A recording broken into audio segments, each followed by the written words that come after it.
Five, four, three, two, one. Lift off! Welcome, ladies, gentlemen, MBs, to the final stream, the final thoughts I will ever have. After this point, I'm just going to be super lazy for the rest of my life. No, of course not, of course not. I'm Shadon, of course, this is Warui, Deshou, Stream of Thought, Sonny Boy, episode 7 through 12, the chunky one. And joining me as always is the Subtle Doctor. Hello, friends. Welcome back to Warui Deshou. Welcome back for the final Stream of Thought live stream, YouTube stream thing. We will have more podcasts. We will have more YouTube content, but I don't think live streaming the pods will be on the reg for a while anyway. And I'm sure for not the least of which, that didn't make any sense. Rewind. One good reason why that is apparently my computer suddenly is just like, nope, fuck OBS. And I can't run it. And Voice Meter and Audacity and Discord. I can't do it. But you know, a month ago, it was like, oh yeah, I'm good. No problems. With only 25 to 23% CPU usage. Since we started, like, I don't know, maybe through 2, 3, 4 weeks ago, like, I don't know. I should never have messed with my microphone. It's like right after I messed with my microphone, suddenly it's like, oh man, the video is like, you're all PowerPoint, you know, you're all the video stuttering. I don't know what's going on. I hope it's not too big of a deal this week, everyone. And I won't waste your time with talking about it anymore. People who are listening in audio only podcast land. You love to hear about video technical difficulties, I'm sure. I mean, you know, next time around, we're just going to innovate and we're going to move on to the Zoe trope. I'm literally going to like write out my thoughts on an anime and just spin them in front of the webcam for you at very high speed. I mean, why the hell not? You know, of course, joining us also on this podcast is my personal special guest. It's Booze. This is a 7.2% called Love and Hate, which, well, you could certainly say that's a theme of some of these episodes of Sonny Boy, that's for sure. So yes, this is indeed the final stream of thought. And what a journey it has been over these past 2 years, which actually, if I recall, started with MMO Junkie. You say two? No, this has been, you know, longer. Patreon. The Patreon's been 2 years, but MMO Junkie was 2017. So shit, you're right. It's been a long time. It's been all the 4 nearly. All the way back then. It's been quite the long and strange journey, but it's been pretty incredible, I must say. Like, we've covered a lot of great shows, some shows not so good. We also covered Darling in the Franxx, which is its own separate, unique category. Like, if there was a tier list, you'd have your S through F, and then you'd have Darling in the Franxx tier at the very bottom, and all the other garbage. No, we can't. It's our legacy now. It just lingers like a bad musk around here. But we had our Elfin lead in the before times before we did the weekly streaming, and yeah, now we have our Darling in the Franxx. They'll forever follow us and never die. It responded to Elfin lead with the most powerful hold my beer ever. But there you go. Anyway, so we're going to conclude the last show for Stream of Thought, which is Sonny Boy, of course. I'm going to say ahead of time, I do have things to say about this show, but I need to put a disclaimer out there that I think is going to be very key to your enjoyment of it, that you being the listener at home or wherever you may be watching this. Maybe you're getting on a big Jumbotron sometimes like 20 years in the future when we're super popular. I don't know. To you people in the future, I hope you're enjoying this. But anyway, point being, is this. I recall once when talking, I think it was about certain Ikahara shows that we had covered, such as Sarazamai, which was also on Stream of Thought, as it turns out, if I remember correctly, that some shows, such as those often created by people like him, are those where you get out what you put in. And I think that absolutely, now that we've seen all of Sonny Boy, applies here as well. Now, I need to stress something here. I would not consider this a show that one would take lightly or watch lightly. Like, if you just start browsing random anime and want to put something on, I would not recommend this at all. Bro, I heard about this anime thing. What should I watch first? How about Sonny Boy? Let's watch it together. Yeah. And similarly, because I think it is in some places very abstract, very unspecific. That interpretations of what it's about are going to vary wildly. Regarding certain things, obviously some things are more concrete than others. This is not the blue dress, gold dress, white dress bollocks of yesteryear being brought back again. But rather, I just want to point out ahead of time that if you watch this show and you think, "What the fuck is this?" that's fine. You know, this is very much a show for. I think that first and foremost was for a very specific person, which is the author. Like this is very much like the kind of authorial work where it's like very much a one person's very specific vision that they put out there, and if people like it, fine. If not, whatever. And hey, that commands its own kind of respect, in my opinion. Absolutely. I mean, I'll say up front that Sonny Boy is not the best thing I've seen all year. I mean, Odd Taxi for one thing, but it's also not as good as some of the other stuff we've seen and covered on Stream of Thought, second stream, Deshou the third, so on and so forth, at least not in my view. But I think it is probably only with Odd Taxi coming close, the most singular like synthesis of a single person's like creative output and like very much like their own thing. You know what I mean? And for that, it deserves its own kind of applause and accolade. Like, I am actually kind of stunned this even got made to begin with. Just because you'd think that in this era of commercial anime, where you've got to make something for the lowest common denominator or the widest possible audience, that stuff like this that's very artsy, very abstract, Lynchian, you can use all you can use all the adjectives you want for it. That it even exists at all in the form it does. So if I come away from if you now have this podcast, and Lord knows everything I'm going to say that follows this may just be complete bollocks, more so than usual from me. It's that give it a shot, see what you think of it. If you don't like it, that's fair enough. But I think that at least we can all agree that we can appreciate that it even exists and that it is what it is, and it is unashamed of what it is as well. But that also means if you end up not liking it, then hey, I can't also argue you there. So yeah, just that quick disclaimer there, because oh boy, there are certainly things to talk about in this block of episodes. God help us. Here's my contribution. No, that's not true. Yeah, no, there's a lot to talk about. I would echo a lot of what you said. I mean, I think this definitely should not be someone's first anime, unless that someone is like, I don't know, a massive like surrealist fan, you know what I mean, or a painter in that style, something like that. But I mean, I think just sort of everyday person looking for like cool anime to be entertained by, this is gonna be different than that. But I think you're right when you say it is a get out what you put into it. But I think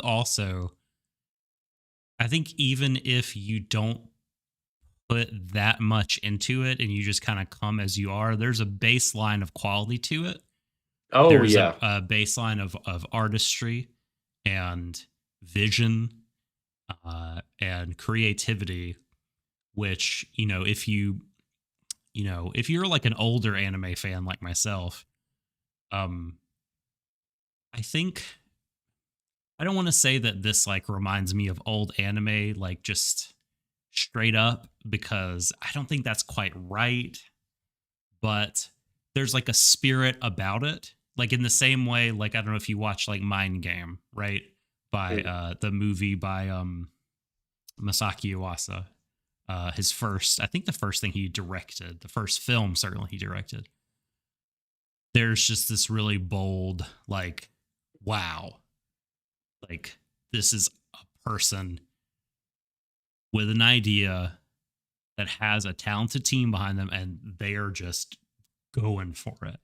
Yeah. And I love that kind of stuff. I mean, like anime has become such a collective kind of endeavor, as we often say. And, even back in the day, there were always groups behind your auteurs, but like this just reminds me of like when I guess anime was a little bit more auteur driven. you know, when you had Miyazaki at the height of his powers and like Mamoru Oh, Oshii, Satoshi Kon. Satoshi Kon, you know, people like that. I think Shingo Natsume is really like putting himself out there as like, hey, like I can do that kind of shit as well. And I don't know if this is as good as any of that stuff. It's gonna time will tell on that, but there was a lot that I appreciated just from a creative and aesthetic standpoint about this show. Mhm. And I think it succeeds like so well on those fronts that some of the other things that I might normally quibble about kind of faded into the background for me. Yeah, 100% agreed on all points there. All right, well, let's truck on then. Now, this is our stream of thought format. So, for the last time, the very last time, we're going to go through the usual motions, and Oh God. that involves, believe it or not, a 2 minute summary of the plot, For the second half, um, for Sonny Boy Part 2. which is as Herculean a task as one can imagine, short of actually having to do the whole thing in a single go. But I am going to put myself up to the challenge here. Um, I don't guarantee that it's going to go entirely smoothly, but I'm going to do it. So we're going to get that out of the way. Then we're going to go through creatives. We have some patron questions, or rather questions from the Deshou Discord, rather I mean to say, and then we'll go into talking points. And then if we have a little bit of time at the end, just a little bit of wrap up on the show itself and a quick look back at Stream of Thought overall, all this Oh my time that's goodness. passed. I Such a mean, it's a long history, but we'll go through a little bit, get a little nostalgic. Why not? Because we're saying man. goodbye to this format that's defined I our know. lives for like so long. It's Find our so lives is correct, I think. That's yeah, no exaggerating. yeah. It's been quite the ride.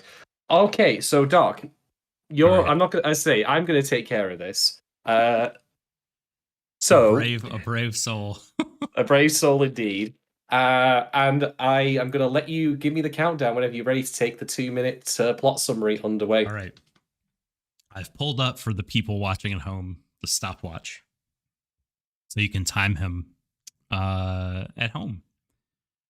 All right, Shadon, you have 2 minutes to summarize Sonny Boy Part 2. Are you ready? Hit me. Get started in 5, 4, 3, 2, 1, go. Wibbly wobbly timey wimey Nozomi dies. Nagara Mizuo get home. Done. Bye later. Cheerio. Aw, that's boo. So terrible. Is the timer still going? You made us go through all that so you can make that joke. Oh. Yeah. Last chance I was going to get to do it, and I was just going for it. I guess it was worth it. Yeah, I should still. Let me stop the timer. I'll stop it. Okay. Okay. Obviously, I very much did abridge that because, in truth, going through the events of the episodes in laborious detail would not be possible to do under 2 minutes. I freely admit that. And I thought, well, it's the last time we're doing this. I'm cracking this joke off. I'm popping off. Screw it. I mean, but and also to describe or characterize some of the things that happen on the screen as events. Yes. Might be a stretch, Yes, indeed. I've got my character list pulled up as well because there's a whole lot of people to keep track of, and I don't want to forget that the dog's name is Yamabiko, for instance, and things like that. Why? Here's a question right off the bat. Before we start talking about creatives, what do you think? Why is Shingo Natsume attracted to women with bangs, but only in the very center of their forehead and no other place on the forehead?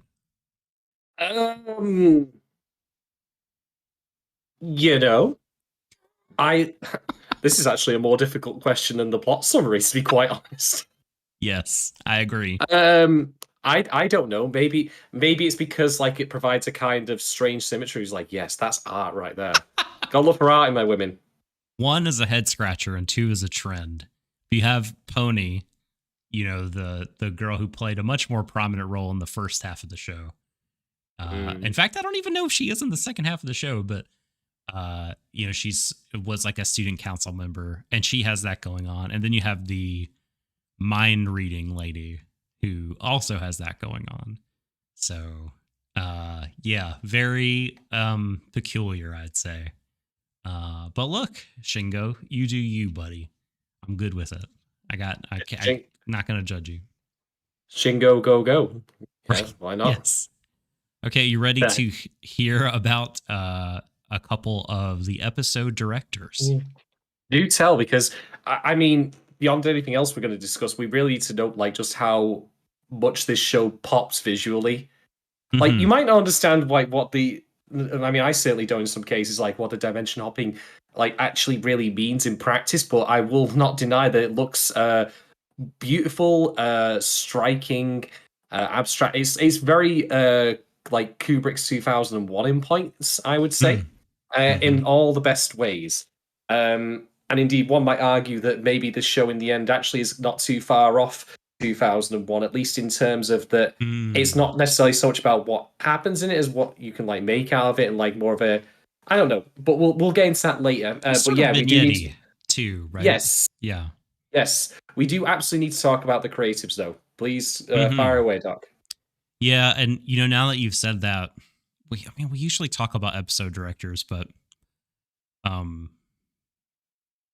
mean, I didn't pull up information on them, but the animation directors, I mean, should definitely be shouted Especially out. episode 11. I don't know if it was just me. Maybe it's just me overlooking it, but like episode 11 particularly seems to be really fluidly animated in parts. There was a lot of gesticulation, body movement, and all that. Like, it just wasn't like people sat down and talking, which I'm not deriding at all, but like it seemed like they put an extra amount of effort into giving people real, like the various characters, real like gesticulatory expressions. Yeah, I mean, the whole last two episodes were just like incredible. I mean, they really were just amazing, I thought. And you mentioned episode 11. It looks like, I'm very surprised, there was only a single animation director, and that's Norifumi Kugai. I say surprised because there are episodes such as episode 9, which has 1, 2, 3, 4 episode directors. I mean, I'm sorry, animation director. 4 animation directors. Episode 5 seems to have it's 3 that I count. Episode 7 has at least 2 here in this list, but the last 2 episodes only have 1 AD, which is interesting. The chief animation director, I'll go ahead and talk about his CV a little bit, just on the fly. We're doing it. We're changing course, and we're going to talk about Keita Nagasaka. And Nagasaka, let's see, what is his CV like? Well, we talked about it before. Darling in the Franxx TV, couple of key animation credits there. Lots of key animator credits, as you would expect.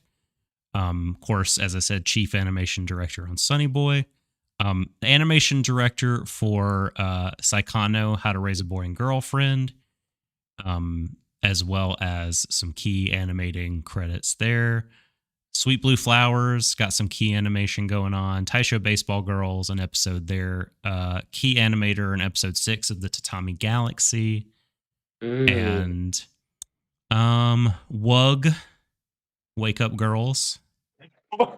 Sorry, Wug. Just saying that on its own, like Wug, is kind of, there's something about that that just makes me laugh. I want to know. Maybe that makes me an immature child. I don't know. Comments to our Twitter, I guess. But all I can think is when I hear Wug, I just go Wug. Oh, here's a great animation credit. This is a really good one. Oh my god, this is okay. I've hit the mother load, my friend. Key animation for episode 1 of Flip Flappers. That's One Punch. Like, bam. Right? That is an animation tour de force. Key animation for episode 8 of Mob Psycho 100. the animation director for Mob Psycho 100 Season 2. That is I think you mean Mob huge. Psycho 200. That's I refuse. I tired. refuse. I'm sorry, but like they had one job with that and they fucks it. But anyway. And key animation for 6 episodes, including the first and the last, as well as second key animation for the episodes that he did not take the first key animation credit. Keita Nagasaka did all that key animating on One Punch Man Season 1. An incredibly animated, spectacular, like, I mean, that's that Mob Psycho, Flip Flappers, and One Punch Man, and now Sonny Boy. So, wow, that, my friends, is a resume. What quite the many strings to one's bow, shall we say? Yes, very true. Mm-hmm. So let's now quickly talk about some episode directors, as is our usual wont. Episodes 7 and 10 were directed by Kento Matsui. And Matsui has a very teeny tiny CV. But despite that, they have been involved in shows that we have been adjacent to and covered, such as Vinland Saga. Ooh. Did some the production advancement for 4 or 5 episodes of that, and was assistant episode director for episode 10, and did 4 episodes of production advancement for a show that you've covered in audio, The Ancient Magus Bride.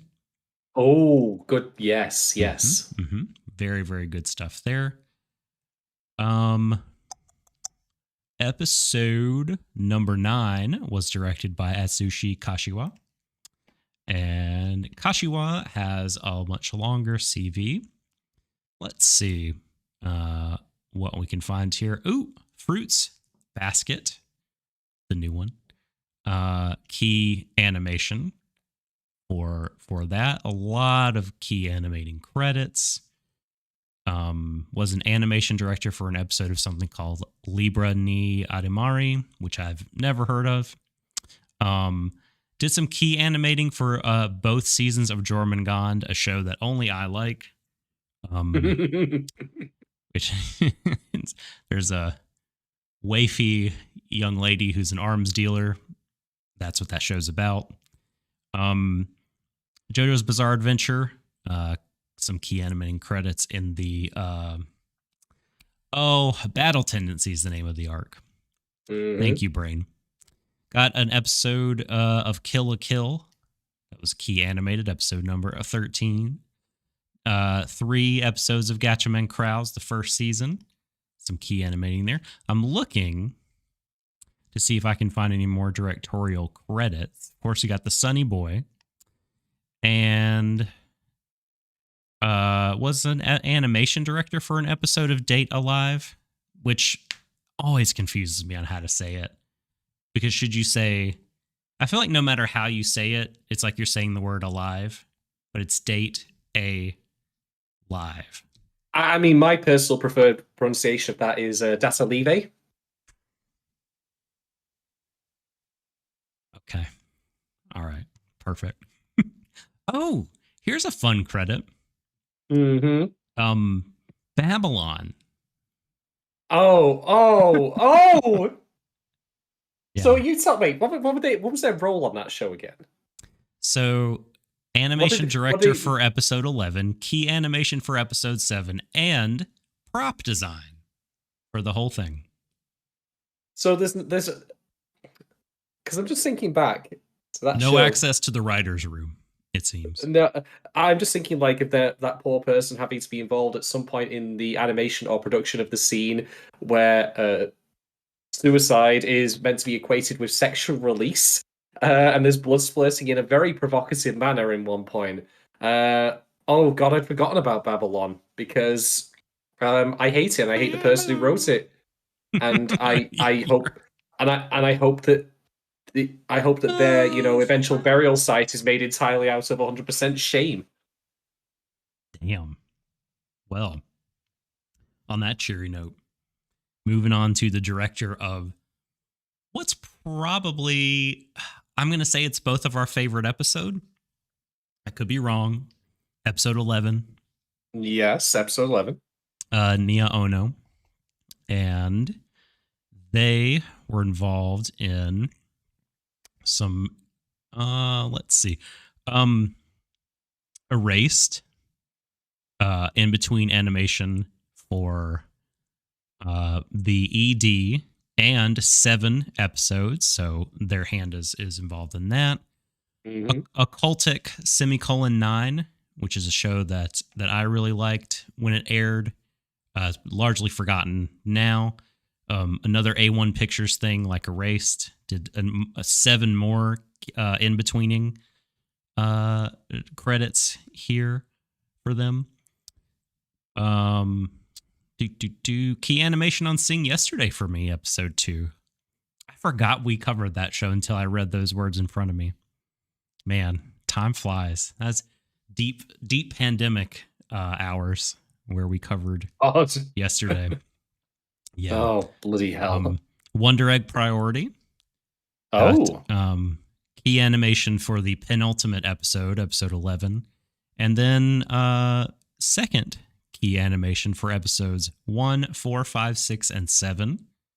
So moving up in the world through the years. Another Saikano credit, but for the movie. And then a couple of just, oh, wait, Kaguya-sama, Love is War. Fantastic. Hey. So good. Okay. This can't be a real credit.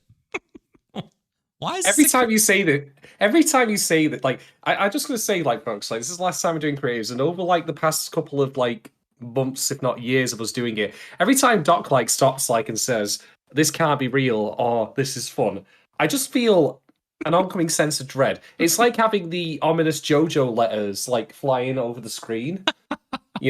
Like sinister or whatever it is, whatever that katakana or moon. I don't know what it means. That's what I'm feeling right now. I'm feeling like Avdor walking into Vanilla Ice's house, if you know what I mean. This is potentially going to end incredibly badly. So go on, Doc. Take it away. This is not bad. This is in Kaguya-sama, Love is War. Mhm. Oh no, was something called. They're credited with airplane supervision for episode 12. That means the airplanes needed to be supervised for this show on more than one occasion. What? Like, How appropriate that it flew over my head. was that an episode where like No, episode 12 planes did were not to my. involved? I don't think so from my memory. I mean, I watched it last year, so I don't really recall. It can't be that the team was flying and they were and Ono was like, I'm in charge of looking after you. I'll play the role of Gold Dust on the WWE Flight from Hell or whatever. That can't be what it was. There's no way. I refuse to believe that's what it is. But what in the hell is this airplane supervision credit? That's certainly one way of making people work for an X amount of hours, which is we're just going to charter a flight for 10 hours or however long we're going to make you animate for, and it only lands on when you finish your work. I got nothing. Maybe he was responsible for copies of the film Airplane. Who knows? Perhaps. But yeah, that's one of the funnest credits I've seen. And then we got a little bit of Arrow Manga Sensei action going on. Did some key animation for a whole bunch of that, and was the end card illustrator for episodes 3, 6, and 9. But perhaps of their greatest role to date. Oh no. Is the effect animation director and key animator for a film called I Want to Eat Your Pancreas? Oh, I know of that one. I know that it's got that provocative title, but apparently is actually quite good. Okay. I have not That's what heard of I've this. heard. Yeah, no. I This mean, is a common thing for anime to have, like toilet bound Hanako-kun. What? Oh no, it's actually really, really good and cool and sweet. Yeah, this is very normal behavior for anime. So I mean, yes, yes. absolutely. Yes. Okay. All right. So yeah. That's we won't talk about the episode 12 director because it's Shingo Natsume. We've talked about Shingo Natsume plenty on this show. Fair enough then. Right, I believe that will then bring us to the end of the creatives, the final creative Mhm. set for this stream. We're already Well, knocking off listen, the. we'll talk Oh, about creatives on our monthly pods. You rest true, assured. true. That is correct. So I suppose then it's time for us to move over to the questions that came in from the Deshou Discord, the double D, as it were, Oh, coming in. Oh, the very first one, just the one from this individual, who I believe is in our audience today, so shout out to you if you're listening. This comes from Redash Again, no relation to the Final Fantasy X character. And it goes something a little bit like this. If Sonny Boy had ended at episode 11, how might this have changed your thoughts/feelings about it? And I'm going to note just their additional text on here. They've said a credit to the anime feminist summer wrap up for this question because a big part of their discussion is about the difference between the climax of 11 and the groundedness of 12. Quick shout out to anime feminists, by the way, who always do great work. I remember their yeah. more recent one where they were kind of incendiary about the, if you have the age or attitude of a 13-year-old when it came, like, you'll enjoy this anime, which I felt was quite incisive. That I quite enjoyed that. When they throw shade, it's great. But no, in all seriousness, definitely do check out their work. They're doing great stuff over there. Right. So I suppose, just for the final time, we need to also remind people that when we do these questions, we provide context where appropriate. So we need to explain, I suppose, what happens episode 11 and 12. I'm not going to, pop off and walk away when I do it this time. I've tried this time. But really, in all honesty, like, my summary wasn't too off the mark because basically at the end of episode 11, with the help of Rajani, Nozomi and Nagara, sorry, Mizuho and Nagara, not Mhm. Nozomi. She's dead. Well, never mind. That happened in the episode before that one. Sensitive delivery by you on just not Nozomi. She's dead. Very dry. Thank you. I mean, But anyway, what they actually end up doing is through a combination of, at very least, Mizuho and Rajani's powers, and a little bit of, hard graft, they end up building a rocket. Tell you that, SpaceX, you got beaten by a bunch of kids. And Rajani stays behind This in. anime was about Elon Musk all along. Oh no. No, it can't be because this anime is good. Hey, that's correct.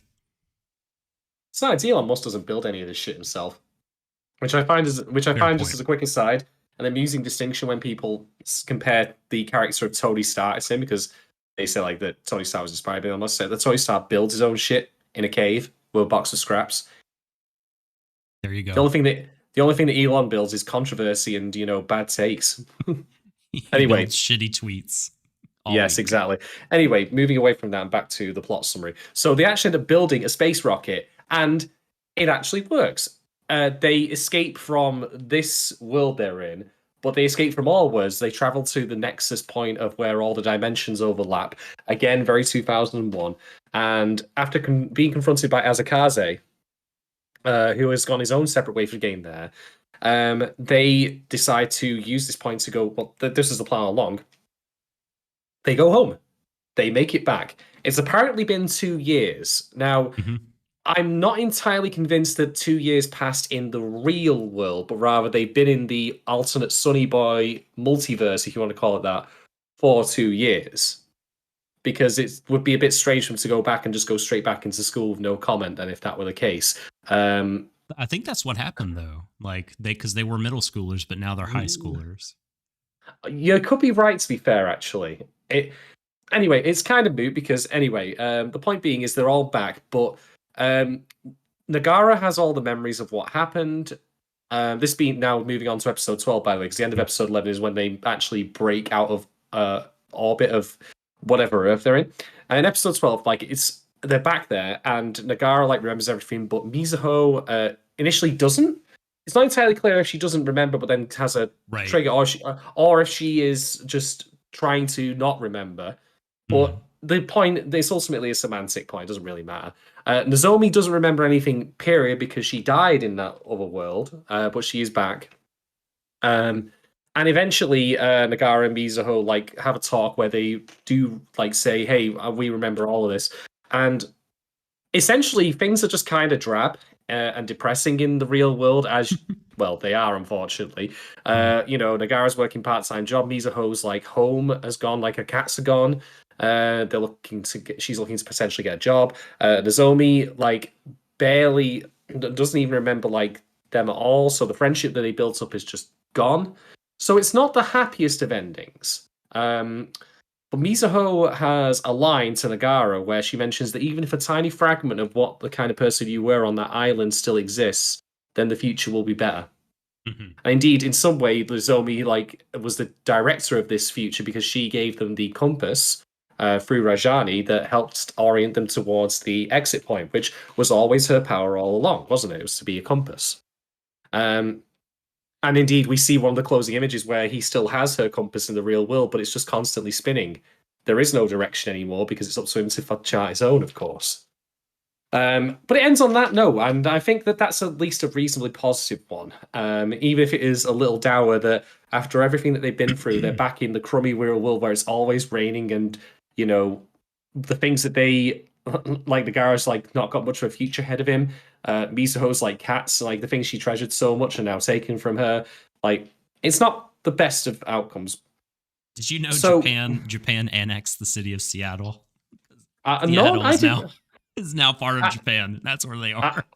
I mean, maybe it's Nozomi's fault. Maybe she redrew the map. She just like scribbled out Seattle where it is on the US, and just wrote it on the Japanese on one of the islands of Japan. Right. So big drink. Big drink. Right. So here's the thing. I am of the opinion that if the show had ended in episode 11, nice though that ending would have been with its what I've said before about the endless ending thing, like we don't know where they're going next. I've said that many a time. I think that it would be a detriment if it didn't have episode 12. Why do I say that? Because this show has and continues to be, especially in episodes 7 and 8, which I'll be talking about later, it is about like the systems we impose on ourselves, like the force of law or whatever you want to call it, God, religion, you name it, that presses down on us. Yeah, that stops us from breaking out of these cells, basically where we develop our own hells, our own personal or societal hells, you name it. And how can we break out of them? What are the lessons we can take from each of the worlds that we have visited to remind us that, hey, we may not have superpowers, but we can still, change the world around us, maybe in small ways, maybe in big ways, but at least we've got to try it. And I think that had they not actually gone back to the real world, the origin point, out of our world, if you want to call it that, to at least be tested a little bit by its mundanity and the very normal but like real ways in which it pushes down on us, I actually think that would have been very disappointing. Because it's been one of those cases of, well, you've got to practice what you preach, haven't you? So yeah, it's in my opinion a good thing that it ends with them going back to the very mundane real world, because the mundane real world is the place that we, that is me, Doc, you the audience, live in. And I think the show ultimately, if it wants to sell us like these ideas of, hey, we keep putting these systems back on ourselves even when we go to new places, you have to fight against it. You have to recognize their absurdity. You have to try and overcome it in either small or big ways. If it then didn't have them go back to the real world to try and at least put that in practice a little bit, it would have rung hollow for me. So I am of the opinion that it is necessary that episode 12 exists for that specific function. And it still ends on a positive note regardless. Like, I mean, I mentioned about the idea of the endless ending. I've talked about it so many times on this podcast. where you just imagine what comes next. And that was the case at the end of episode 11 if it was to be left there. But is that not true at the end of episode 12 as well, its own way? Nagara's like, hey, and he says something to the effect of, I don't know what the future holds. Like, it's a while away, but we'll get there eventually. Like, he has a positive outlook on it. Mm-hmm. So, yeah, I think that episode 12 is a vitally necessary part of the show for its conclusion because it brings it home to us in a way that I think kind of mirrors what happened in Odd Taxi. Because you remember how Odd Taxi pulled the wall away and then showed that everyone was really human, and then it helped sell the message of the show. I remember as a that result. sucked. Well, to each their own. No, not the message, but I just remember them not being animals and how much it sucked. Well. So my point, my point, therefore, is that much in the same way as it worked with Odd Taxi, like the ending of the show serves to bring the message home and make it feel like something we can truly appreciate, something that feels a bit more relevant to us as the audience who does not travel between dimensions and have cool superpowers, even if they're very strange and esoteric. Okay. How to answer this question, Shadon? I think that when you say that the show would be lesser without episode 12, you're absolutely right.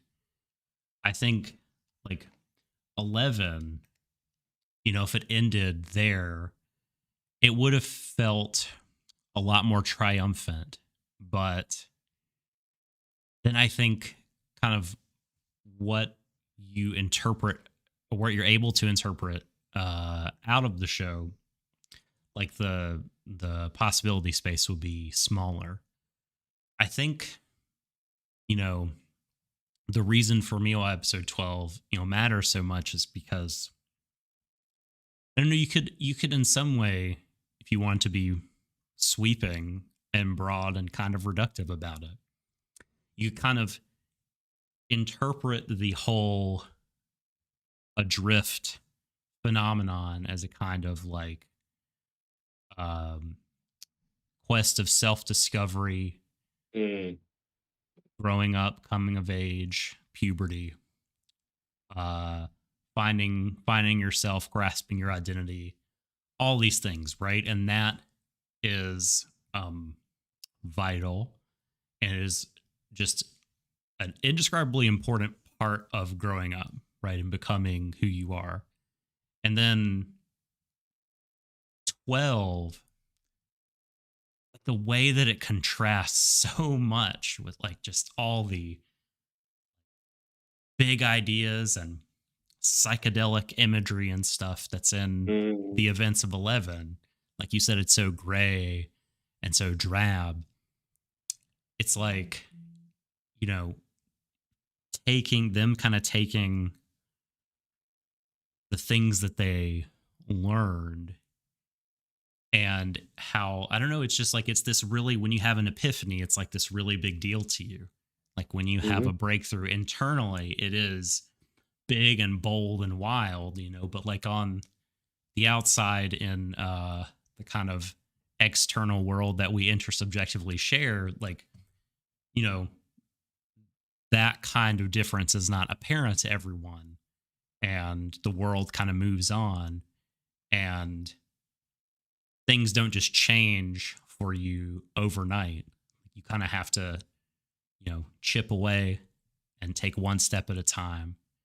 And I think it's a huge bummer. It's very bittersweet that nobody else remembers each other. In the beginning, you think no one but Nagara remembers, and that is deeply troubling. But Mizuho remembers, which is I was so relieved when that happened. And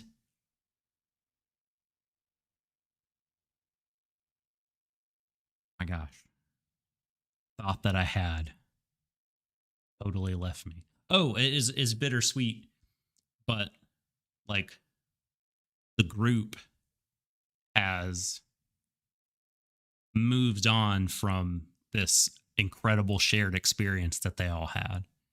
And that is kind of what happens. You might go to summer camp or uh, have some kind of like party or night out or some kind of experience with a group of people, and it's like, oh my god, we've connected, like bonds. This is amazing. And then, like, your lives take you in different directions if you're all young when you have that experience. Um, and we kind of get that in a sped up fashion, and everyone is kind of, but everyone has their chance now, has their possibility Hmm. to like forge something for themselves. I mean,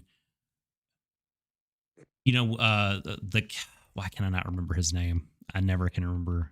Uh, Azakaze, Hmm. like in the drifting time. I mean, he was like corrupted and became power hungry and was influenced by, you know, big evil mama, and like really kind of became just really selfish character and not someone you didn't really like very well by the end. But returning home for them represents like a chance, like a second chance for him. He kind of gets to start over. And Nozomi like gets a chance. Like Hmm. I think the only like I think if they didn't go adrift, I think it was just all in the cards that something really bad was going to happen to her. And certainly, in while they were adrift, she died.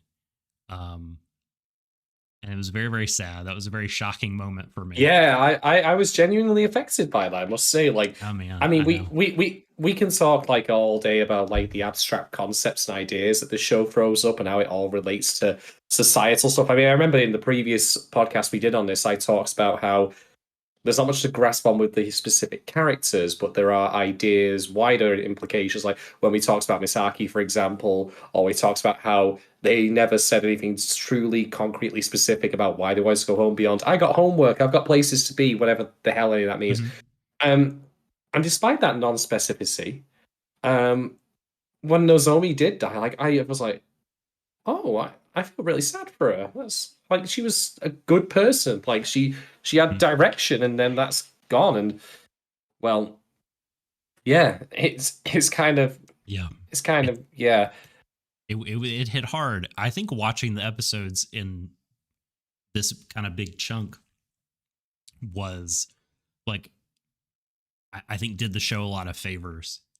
I think those accusations, that we made last time, I didn't feel that way this time, and no, maybe it's because the show focused on a smaller group of characters, in addition to the uh, the fact that we watched it kind of all at once.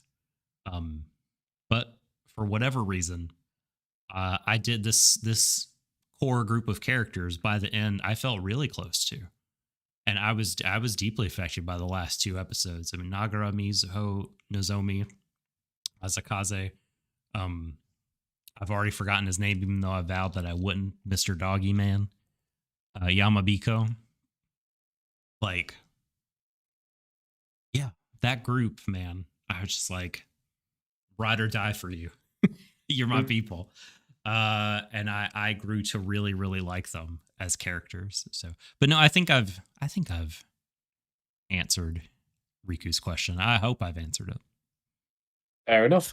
Right, let's move on then to the final two questions, which come from Rackham. Um, they are as follows, and these are some more fun ones before we go into the more serious talky stuff. Which character from an isekai do you think is most likely to actually have been a student from this show who stumbled into another world? Well, my immediate answer to that is Azakaze is now Fumi from Shield Hero. Oh, so unfair. That's Except so he's except unfair. he's except he's the one who's pussy whipped this time. Ha ha ha ha. I mean, I'll freely admit I haven't seen that many isekai. Like, I mean, I've seen ReZero. I have, to my chagrin, seen Shield Hero. Heaven fucking help me. Um, and if there are others I've seen, they're just not popping into my head, probably because they were immensely forgettable. But I can't put like I don't think I can compare any of the characters offhand to Subaru. Mostly because He would fit in this group, though. he would. Um, but I just can't think of any specific character who compares directly to him in terms of their mannerisms. Particularly Subaru's self-entitled egotism that forms his character at the very least in much of season one, where he thinks he's like, hey, I'm in the other world now. This is great, and then he just gets turned into so much tomato ketchup in the street before reviving. Oof. Oh, grim. It's what the show's about, though. I know. It's what I liked about it while I was watching it is the grimness. Subaru is the first answer that I thought of. Like, that's definitely ReZero. If at the end of ReZero it was revealed that the magical land that Subaru inhabits is this world, would you be shocked?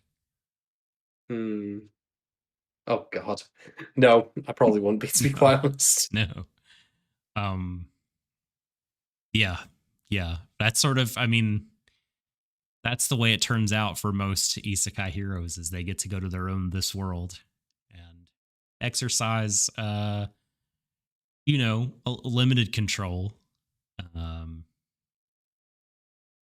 Well, and they're the center of it, of course. I mean, I was talking about this on our Discord today, where my opinion is the reason modern isekai is shit, and also why incidentally it tends to fall in line with a lot of right-wing viewpoints, is because it is a power fantasy, not in the sense of I get a magical power, or rather I get a magical power and I'm going to use it with wild abandon on whatever I so please, just because that is the right thing to do. Might makes right, essentially. That's the reason why I find them so detestable much of the time. But anyway, that's a different discussion for a different day, and that's maybe me foreshadowing future content, so keep an eye out for that. Okay. Anyway, next question from Rackham. Since it would appear Hoshi has some sort of Joestar family birthmark, and I already called him Janus Joestar. You did. Under his eye. What do you think? What do each of you think his Stan's name and powers would be? Well, I have one immediate answer. But I'm going to let you go first. No, you go for. You're the JoJo person. I'm not a JoJo person. I like JoJo well enough, but anyway. But you've seen it. I think that's the key difference. Yes, it's true.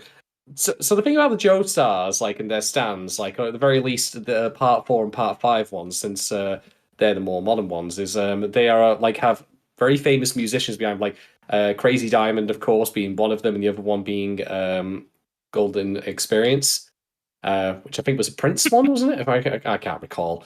So it needs to be a fairly famous musician, and I'm thinking that Hoshi's stand would be called Rebel Yell.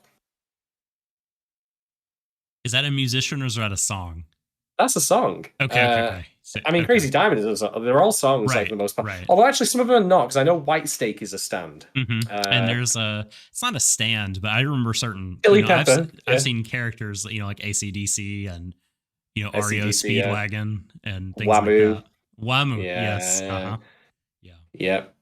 There's no hard and I forgot about cars. There's no hard and fast rules. It's just sort of whatever Rocky wants to do. Yeah. So I'm going to say that his stand is called Rebel Yell. And I think his power is going to be to inspire people to follow him, only to then betray them or let them down at the end. That fits with the name. Okay. Yes. I'm gonna say his stand is called My Guitar Gently Weeps. And it's because and he can hypnotize people to follow him. Did you already say that? That's what I was thinking, that he's sort of a Pied Piper. But that's a pretty obvious one. Pretty much, yeah. So I think we're oh man. We don't really see much of Hoshi after like they disappear into the magic cube, do they? Vesnet theorized that Hoshi became the old man. And this is just a totally speculative notion. You know what I mean? They're not like, here's the reasons. He's, it's just like Vesnet has cool idea. but I think that's fine because that's Sonny Boy invites that kind of thing. Yeah, that's fair. I will note, however, just while we're talking about Hoshi, like the rest of the class getting in the cube and going on, like, because I think they eventually the rest of the class do get back separately, but like they don't seem to have had the same learning experience that Nozomi and sorry, Mizuho and Nagara have. Mm-hmm.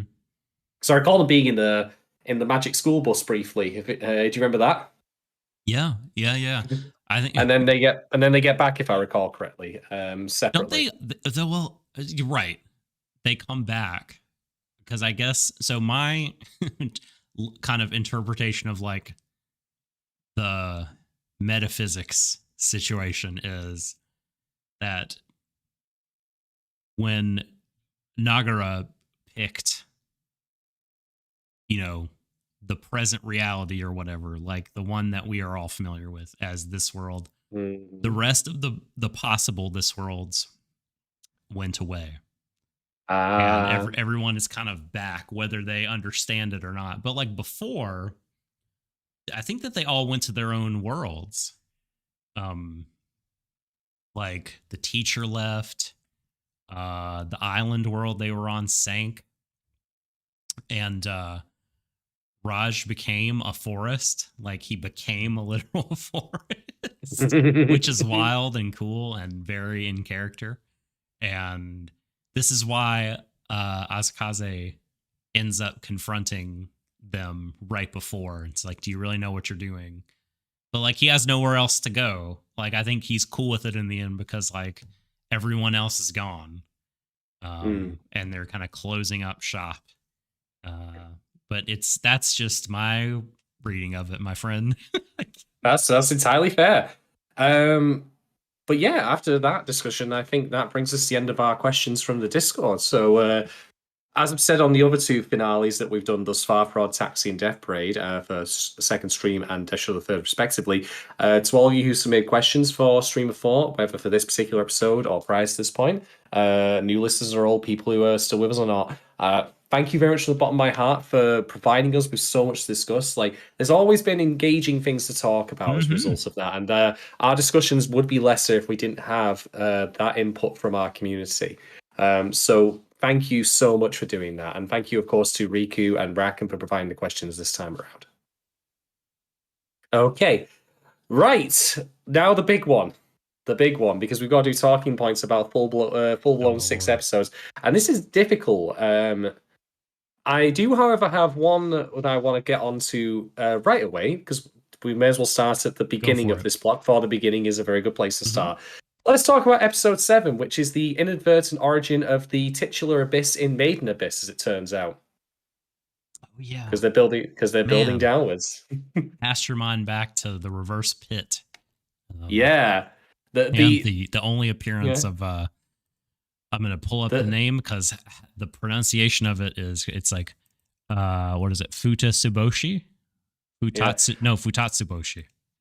Yeah. Yeah, The that guy. the labab, if you want to call it. Think about it for a moment. Ah, Ah. very good. I Ah, love that. So I was, of course, saying the bell in reverse, but yes. that's actually relevant for what I'm going to talk about it because I Mhm. want to like I said like that Sonny Boy could be abstract and maybe a little obtuse, but to me, episode 7 seemed pretty clear as day on what it was trying to get across, which was a number of different things actually, which I found really interesting. Being the dirty lefty I am. So, quick synopsis: like most of the kids are going to be leaving in this giant cube, which made me think of the film Hypercube, which I didn't want to think about because that film's dreadful. But anyway, never mind. Did it make you think of Otto the right answer? The giant cube It appearing. did not until now, Until so thank now. you. You're welcome. Yeah, and you'll find no good answers to your inquiries in that show No, or in this cube, for that no. matter. But anyway, they're all leaving, and then Nagara finds himself like heading up to the top of a cliff where there is this like exercise beam, and he is lured to it by this umbrella, like this closed umbrella dude. And next thing you know, he is in a different world. where there are a ton of students being forced to work on excavating a immense pit, including the shipping of stone blocks downwards. Um, and apparently, according to I think what might be the local union or possibly the government, it's not quite clear, but it doesn't matter. That's all his fault. He brought them all here. Oops. It could very well have been the kids in the cube who got there. Like I didn't quite connect the two together. But regardless, this community of people, if they ever found out who he was, they would probably throw him down that pit. Let's be honest here. And his powers don't seem to work anymore, so he can't escape immediately. So he is forced to work along with the rest of them, doing back-breaking labor. We actually see like his hands become calloused and bloody as time goes by from him shifting all of these immensely heavy stone blocks. Eventually, he does escape by finding his way up to the top of the pit, where, if I recall correctly, there is a similar sort of exercise bar, and he literally turns the world upside down, and I'm like, tell you, sit right there, you get the joke. You know, and then it goes upside down, and he is able to leave. And there's a lot I want to unpack from all of this because I think there's some really interesting stuff here. The very first thing I want to mention is let's talk about the Babel allegory here, because the Tower of Babel, of course, even if you think to me like, you know, the Bible is your least favorite work of fiction, it's fairly infamous in pop culture knowledge. I think like you'll have a lot of stories reference the Tower of Babel, of course, as the, you know, about hubris, you know, human arrogance, attempting to ascend to the heavens, always come crashing down. But what I think is kind of genius about this Babel Tower that they're constructing here, that is really just a pit, is that it is an inverse of that, where it actually, I think, offers a better insight into modern human culture and how societies work than that original tale did, which is rather than us trying to deliberately ascend into heaven to have noble intentions but to fail, we will deliberately dig ourselves down to hell and put people through the ringer and make them suffer for like, you know, a pittance while doing so, which I think is a really powerful switcheroo on this whole thing. Like, you know, sometimes you just literally sit down and suddenly like it feels much more relevant, even if it is ultimately very nihilistic and kind of grim when you think about it like that. But nonetheless, I appreciate that. There's like cool. I'm sorry, I thought you were finished. Sorry, go no, ahead. no, go on, go on. I finished with that small point, but I do have more to say. But please do continue. Oh gosh, well, I was just gonna say. I mean, I think, you know, thinking back on episode 7, it seems like it has like some interesting parallels with both the first and the last episode. Honestly, like, parallels and then kind of consequences. Parallel being, do you remember Nozomi kind of taking the leap of faith and jumping into the black to go after the light, that, and then they wind up off the school on the island. Here, you know, Nagara has to like walk outside of the window into, you know, the thin air to reveal that the world is actually upside down and they're digging a pit instead of creating a tower. And so Nagara and Nozomi kind of share some characteristics here. You know, maybe Nagara has grown much more. And then we see in episode 12, of course, how he's grown and how they share characteristics in terms of how they treat the baby bird versus how he used to treat the bird in episode 1. But what's, I think, really neat is like how kind of mad Nagara gets when his friend, who I'm not going to look up how to pronounce anymore, it's too difficult. But when this little gremlin friend is like, you know, hey, let's go look at some shooting stars. You know, your wish will come true if you do. I really believe it because even though I know it's not true, what, you know, that's kind of all we have. Like, how hard I think he says something like, how hard you believe in nonsense like matters here, because that's all we have. Because we know really we're not going to make it to heaven. Nobody really believes that this tower is actually going to reach heaven and we're going to complete this job. Going the wrong direction. What's that? Going the wrong direction for a start. Right. But I mean, they're still, even though they don't know that, they're fundamentally right that there's not really like the narrative about the end, they've been sold as a lie and they know it. But they're Mm-hmm. just sort of toiling away because it's just this thing they were born into. There's authority over them. They don't really know what else to do. And Nagara is just seems to be so upset the fact that they're doing it for no reason, you know. Yep.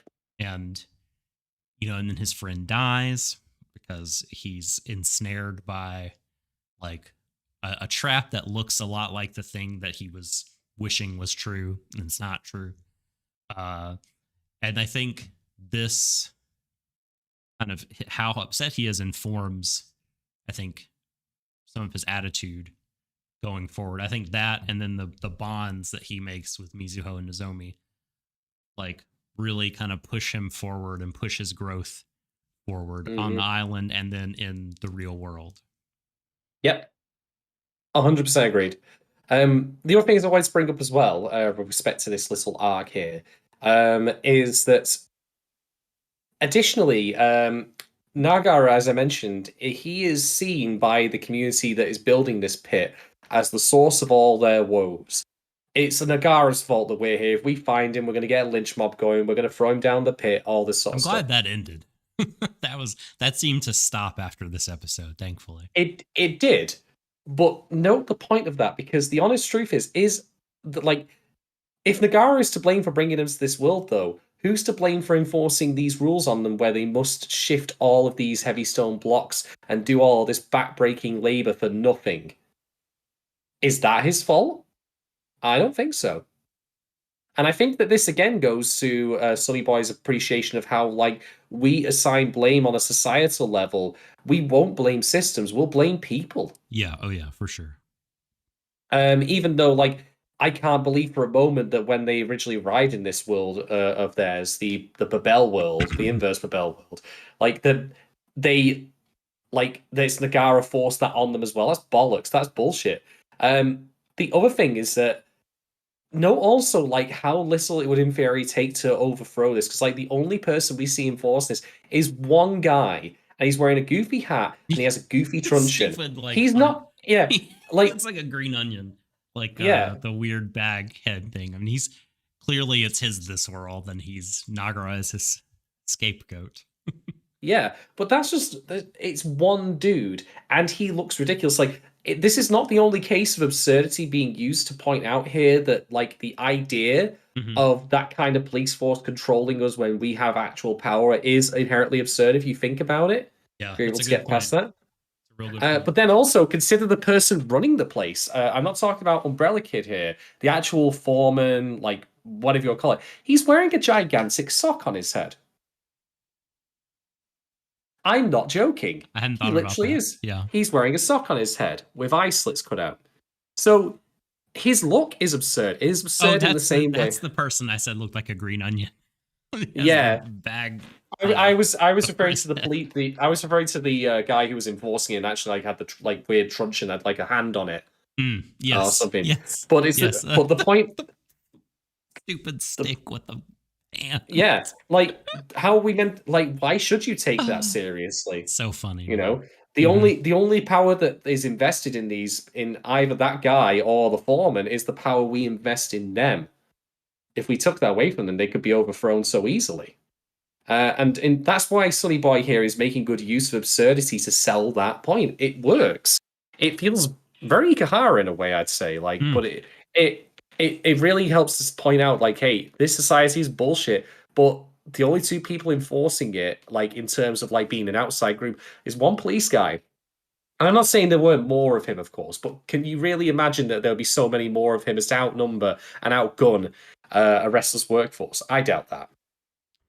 And that's true for anywhere, basically. Yeah. I mean, I think that's an important thing for people to learn who feel like that they do want to, make a difference. I mean, in this show, they talk about not being able to change the world, right? And I'd love to know kind of what that phrase exactly means. But a key thing, like if you're discontent with your lot as dictated by, the power structures in the place that you live, the first thing, of course, is like learning about power structures and what they are and the concepts of them and everything.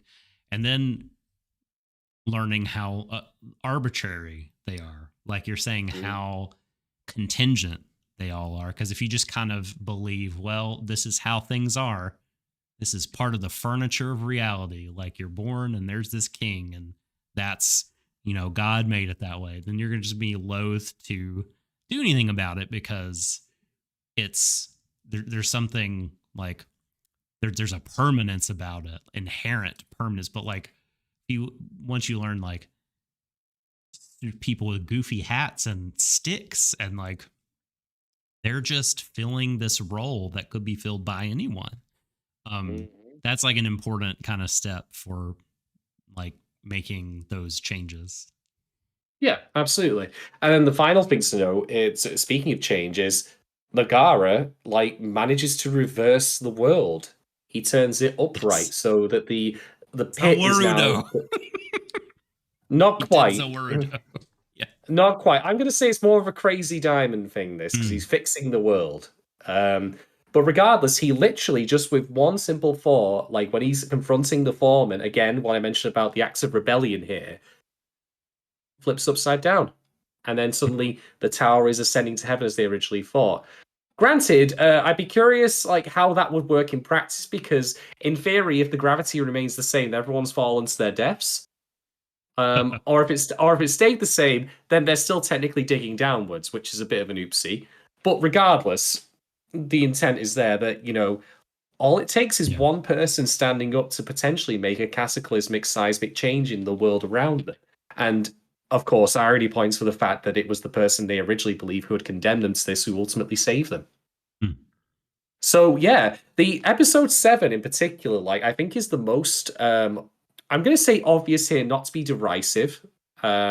That's not my intent, but I think it's the most obvious the show is with its messaging, and it's in line with the stuff that I've commented on before, where, it's to questions like how we interact with the societal systems around us, the pressures on us, the rule of law, etc., how we can break out of it and all that.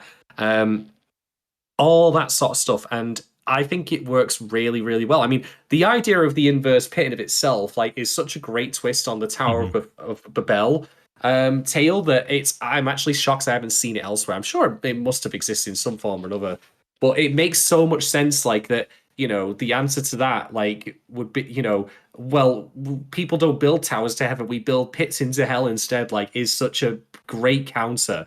It's Hmm. kind of brilliant, in my opinion. But yeah, that's my entire cornucopia of thoughts on episode It's 7. a good cornucopia. What episode is it that is about Yamabiko? Is it episode 8 or 9? That would be episode 8, yes. Okay. Holy shit. This episode was great. It I was. loved it from beginning to end as a self-contained story. I mean, I guess I haven't given it a whole lot of thought in terms of how it relates big picture to the rest of what we see. Maybe it's just like Well, Yamabiko is kind of like a uh or I should say Nagara is like a newer version of Yamabiko. And it's like, don't make the same mistakes I made, kid, kind of thing. But like, I mean, just his story of how he got multiple chances to be with the person he loved, and that really hideous looking plague that befell all the people. I mean, the whole tone of the episode, it was like so somber and serious. Like I was totally captivated by it, and in the end you mm, have this really enigmatic, chaotic figure in war, and his relationship to the lady that Kodama, mhm. and how she's kind of really entranced by him in some ways, and Yamabiko can't save her. Like he can't, like, he feels like he can't make these really difficult decisions that would be, I guess, like in some ways kind of counter to how Kodama thinks, or forcing her to be outside of her comfort zone or something. I would love to know what you thought of this episode, because I just thought it was like this like beautiful, sad, kind of fantastic piece of storytelling. I mean, there was some clarity here that maybe wasn't found in all the episodes, and it was almost kind of like it had all the strengths of the show, but none of the Well, weaknesses. It was so well, well, good. well. First off, I would feel bad for any dermatologist who has an appointment with someone with that disease, because to give you some Awful. context, folks, this plague is a plague of mental wounds, as it's described, Yeah. brought on by the onset of war. A person, but of course, war as a concept. Yeah, I can see that. But it manifests as like crystalline, bloody growths to the point where some people flat out just turn into crystals. It's like how what happens in Final Fantasy 13, except it's Oh, somehow right. more sensical than that. Believe it or And not. also way more gross. Yeah. But you know what you said about it being a standalone work? Hmm. Well, here's the thing. I Uh-huh. agree with you, Hmm. but I think it's even better if you take it as a companion piece to episode 7. Okay. Why do I say that? Okay, so context again, just quick backup here. We, of course, have been talking about Yamabiko here, the dog character. And this is essentially his backstory episode. This is where he narrates what happens to him when he is questioned by our other main characters. And we find out that kids have been drifting into this other, like, this massive, like, tangled dimensions for a very long time. I mean, we knew, for example, from previous that he was several thousand years old. And so inevitably, one must therefore think, hey, these kids have been coming from all across time. Do you Although, know granted, the what's one, Sorry, go ahead. You finish your sentence, and then I'll just although say something. yeah, although granted, like some of them seem to be wearing modern uniforms, so I'm gonna guess that the time is not like a one-to-one thing between. Yeah, definitely not, right? I mean, 5,000 years ago, he is doing his thing with Kodama, who, is not in the same class as Nagara and them, but she's in episode 12 in their high school. So it was like, She this is is a indeed. journey. This is a journey that her class took as Yep. well. Like maybe beforehand, or I mean, I don't know, maybe sort of if it was simultaneous, then the groups were separate. I mean, it's wild to think about. Yeah, the relationship is not one-to-one on that one. Hmm. But anyway, point being, Kodama is seen by Yamabiko and all of her classmates as basically a messianic figure who can Yeah. shape the world into whatever she wishes. She is a force of positivity. Compared to sock-wearing foreman guy, she is his exact opposite. She cares about her community. She's looking after them. Yamabiko is infatuated with her. We should note, of course, that previously he was actually a regular human, but he was one of those people who felt like he just was on the periphery, like he was never noticed or anything, just kind of kept to himself. He reminded me a little bit of Odakawa from Odd Taxi, like when he was younger, Mm-hmm. a tiny bit. But A, that's the kind a of thing going. misanthrope. Yeah, I miss him for up. And eventually, as part of his effect, because of his affection for her, he ended up turning into the dog he is. Now, separate from that, at a later point, this plague comes about, where people slowly start developing these grotesque red crystalline boils on their face, and their body for that matter. Lips dry out, eyes become bloodshot. It is quite horrific. Hmm. It feels like it would be something out of a horror like a horror anime, or a Hmm. horror story in general. Um, and Kodama's power, wide ranging though it is to alter the world around her, cannot cure it. Cannot be done. And here's the thing, right? The reason I think this is a great companion piece to episode 7 is because episode 7 makes the argument that one should not blindly follow leaders who will exploit and abuse you for your labor or whatever you want to call it, essentially, for the value of your life. Hmm. But episode 8, in my opinion, offers the corollary argument of one should not blindly follow leaders who unselfishly, unselfishly give all of them to you, and in return, you follow them blindly as a result, because they Hmm. ultimately won't necessarily have the power to save you from everything. You need to take some of your own agency on it. I mean, we need to note that Yamabiko becomes a dog Hmm. in order to serve her. Does that not have a kind of negative connotation to it when you think about it? Because it sure Hmm. does to me. Yeah. And ultimately, her power, as expressed, and again, we have to take this on a certain abstract level here when it comes to Sonny Boy. Like her power to shape the world around them. Like if you think about it metaphorically, like that was something they arguably, I would say, invested in her. Like they let her shape their worlds. But then when war comes a knocking, one of the most primal forces in human history Right. as far as change comes, that's only so far it can go. So it's a correlated warning where the opposite end of the spectrum to the foreman guy and the existence shown there is not necessarily any better and will result in you coming to a bad end as well. Yeah, that's interesting. I definitely saw the episode as less about a kind of. It's funny. The second half of the show, you're making these really interesting and totally valid claims about the show and what it's saying about structures and stuff like that. Everything just felt so much more personal and character driven Mm. to me this time. Like whereas, like I saw this episode as like this is about Yamabiko and Kodama and what they have to learn. Um, and is it true that the world they were in was Yamabiko's this world? Gosh, I'm not 100% sure on Yeah, that. I can't remember. I think that it was, and that's why he was never infected by the plague. Because I mean, I don't think we can say he doesn't have mental wounds because I mean, goodness, he's got hang-ups. The man turned into a dog because he Mm. became so subservient to Kodama.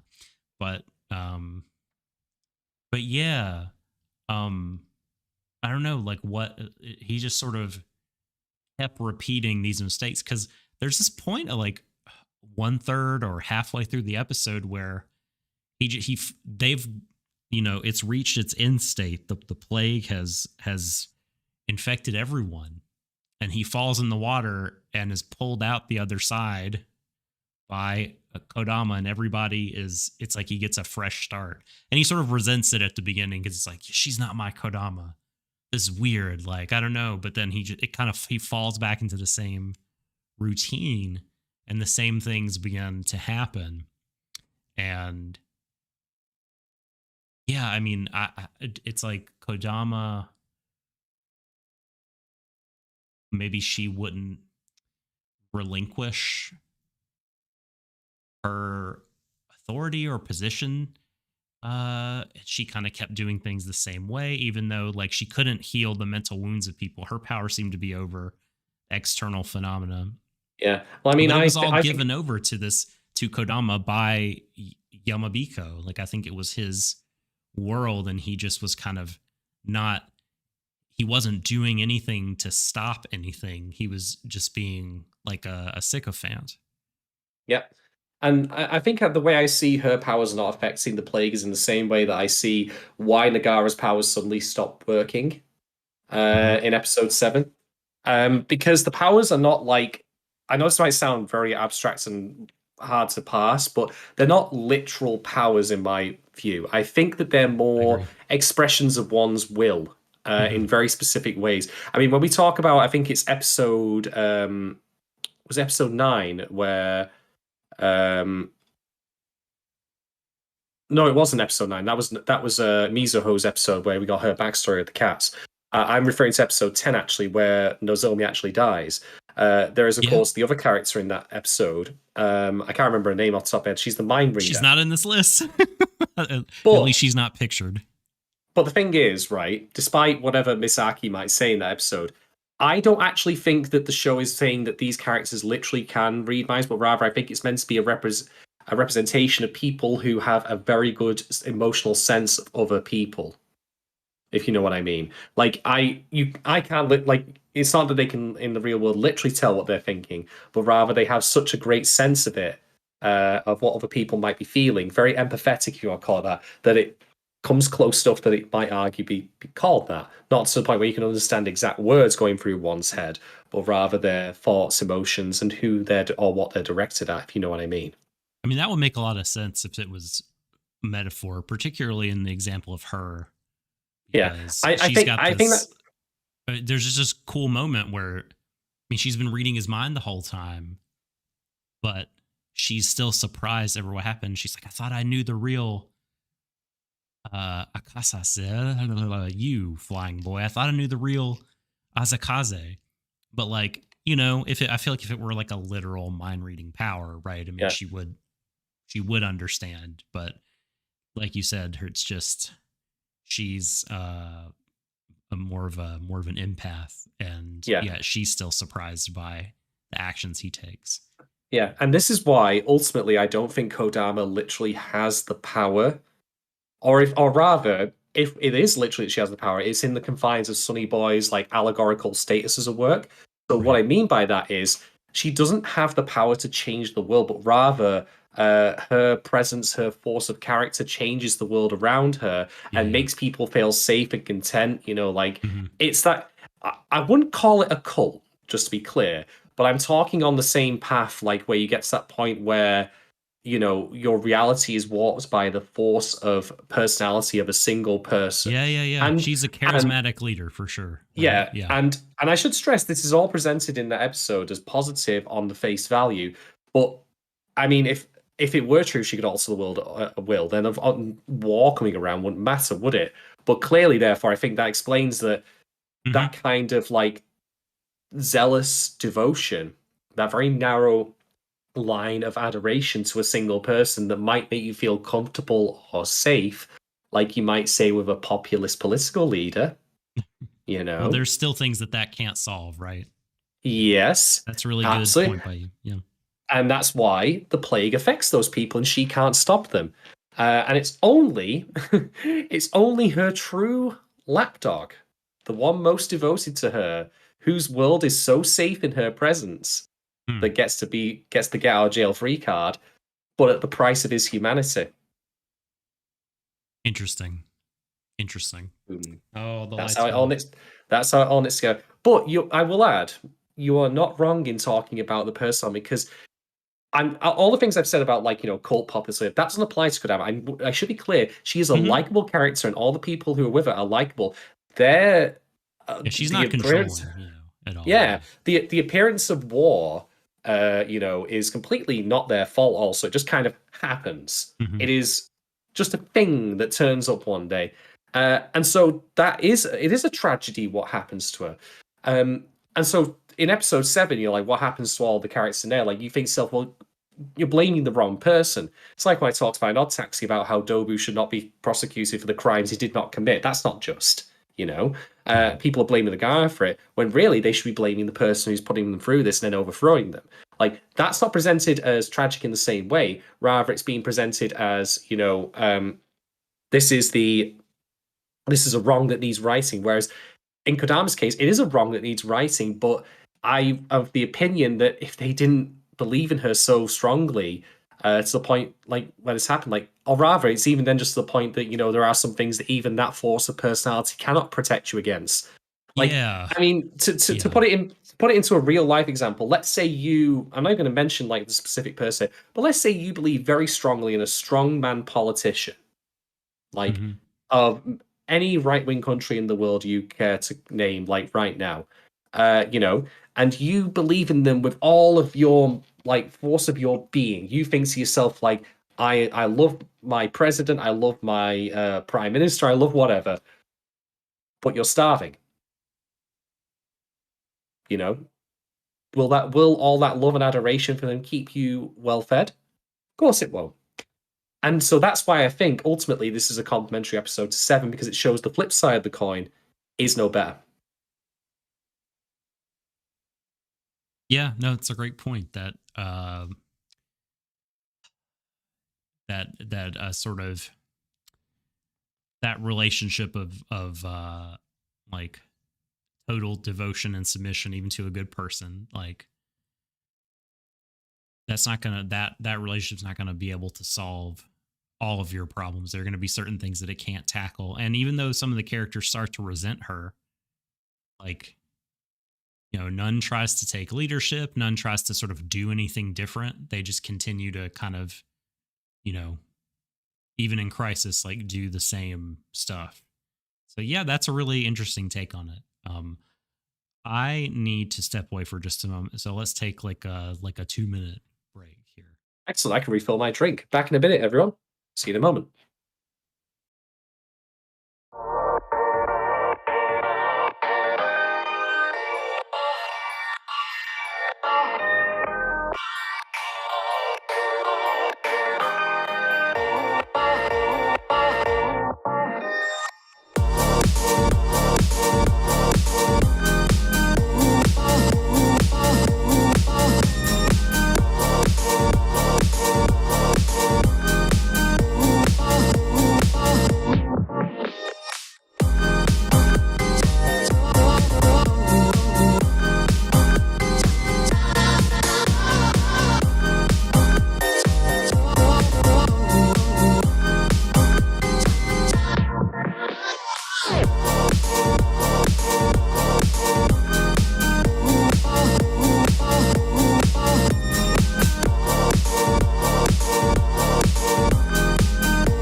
Hello, ladies, gentlemen, enemies. We are back. Myself, Doc, and our guest, Alcohol, Vodka and Coke. Special welcome. Nothing too fancy. It won't be around for very long, though. It can only make a passing visit. But anyway, so I'm going to pass the baton over to you for talking points next, Doc. Do you have anything else to add about these episodes? So, well, no, I just did episode 8, so I think it's your turn. Sorry. Well, I added that expansion point on, which was my next thing. So, okay. Well, what did you think of War? Like, what did you make of War and how he fit into things? I mean, it seems a little too like neat and tidy to just be like, well, it just represents war. Just to war. I mean, the kind like, but there's, I don't know. What was the deal with him and Kodama?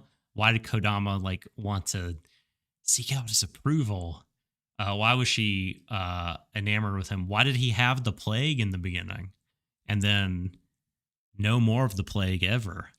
Why did in episode 10 he appear as just like an empty husk, is able to be killed with little to no effort? My points to that are as follows. First off, I wasn't expecting to be reminded of Vampire Hunter D when he appeared in episode 8. I know. I was like, that's a Vampire Hunter D looking motherfucker right there. Yes. Hello, D. Peel. So that was a thing. About the only thing I can think of for looking for his approval was because if he was the source of the mental illness or the mental plague, with his approval, that would have stopped it. And you can then possibly make the argument that, like in the end, peace-loving societies like Kodama's have to become violent, militaristic, whatever you want to call it. They have to sate bloodlust or in order to let that go. if that is true, that feels flimsy, and I think it's flimsy Mhm. because if I'm being quite honest here, I didn't quite get his inclusion in the show myself. No, that's Now, why I'm asking now, because now, she just seemed to be drawn to him because he said what he thought yeah, instead of like saying things just to like please her. You know what I mean? Like she seemed to be really drawn to that. Like he called me ugly straight away with no hesitation. Like he told me the truth, and like that really seemed to like she couldn't kind of let him go after that, I guess. yeah. I mean, I'll be fair here though. Like when I'm saying that it feels flimsy because I'm not quite clear on his inclusion in the show, I'm not again necessarily saying that the show is bad as a result or that he's a token character. Um, but rather, I think this is again one of those cases where I'm like, I need to give this more thought. It would probably involve me rewatching the episodes to get a proper grasp on it. But yeah, that's my best guess at the moment, which is just that his inclusion there and all of that she was talking about, trying to get his approval, was, I think, as a way of trying to stop the plague from happening, given he was the source of it. Um, and again, you can make your own interpretation of what that means for a society like hers, that they give into war in the end in order to try and get away from that. Or maybe humans are only violent, who knows?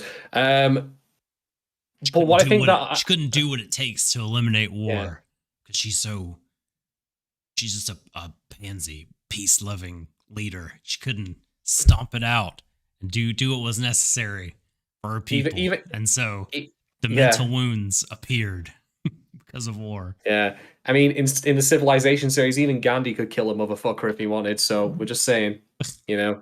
But then to your follow up point, and what I think I'm trying to tie this all together, like off the top of my head here, is I think War is seen in like I think it's the same person, and the reason that he appears as a shriveled empty husk is because ultimately War thrives on human conflicts, and with none around, that's why he's there in that state now. He's ultimately devoured and destroyed, Hmm. Kodama's group, and probably many other groups that have come since then. And with nothing to feed on, war cannot exist. With no people around. That's my best guess. Yeah. Interesting. No societies, I guess. No human societies. Yeah. Yeah. Very interesting. Very curious. I am of the opinion that my not fully understanding the character and how he integrates into the larger narrative, like I'm willing to be like, I don't get it. You know what I mean? And not say like, well, this was bad. Yeah, That it could be a fault of me, the viewer, not kind of understanding the reasons and everything that's going on here. Did you know that yeah. war is in a show that has many characters who are no one's favorite character? War is three people's favorite character. I mean, That's three more than Pony.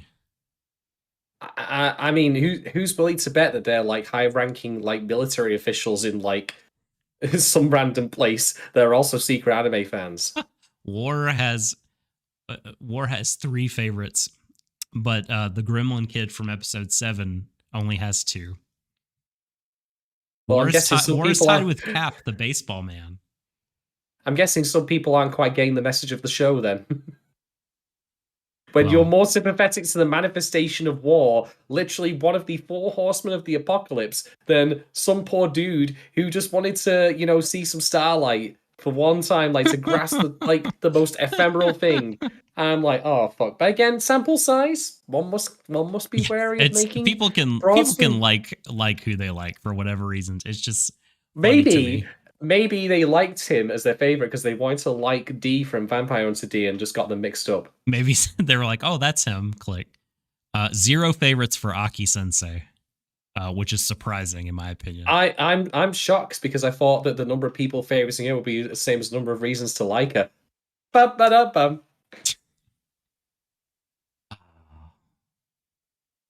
That's two. Next. Next. um, the honest truth is I don't have a huge amount much more to say because I'm going to be honest like you have been there, which is I think that I would probably need to rewatch these episodes and give them more time to sink in. That's a lot to cover, 6 episodes of this particular show in one go. But what I will point to is I I want to say briefly about Rajani and the fact that they know that he is from India.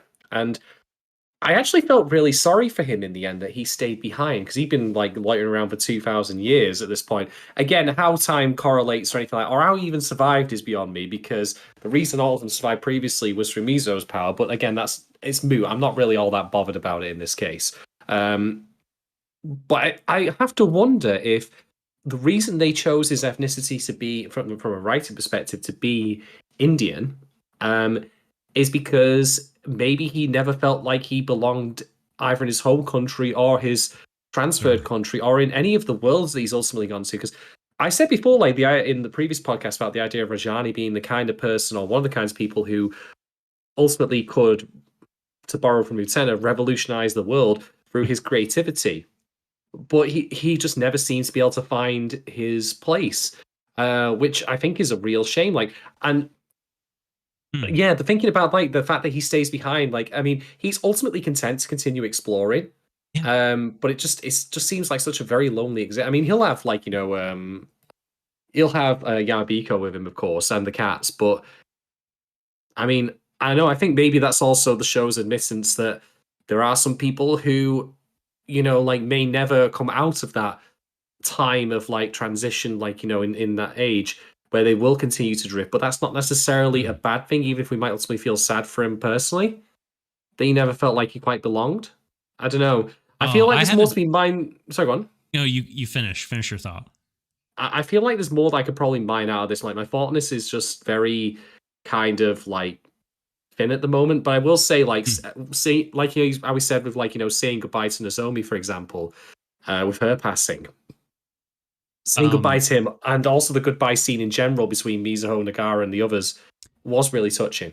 okay, so I read Rajani, like, I don't know, I wasn't sad at all. Like I thought, now here's a man who like knows what he wants to do and he's just doing it. Mm, Like he yeah, he did. He went where he wanted to go. He didn't want to go back home, but most of the characters didn't, right? But he, he wanted to travel, wanted to see what was out there, wanted to learn and get knowledge, and like um, Asakaze says at the end, he literally becomes a forest, and so mm, he like he has like his people, so to speak, his animals, he just sort of becomes this community, like the literal embodiment of it, of an ecosystem.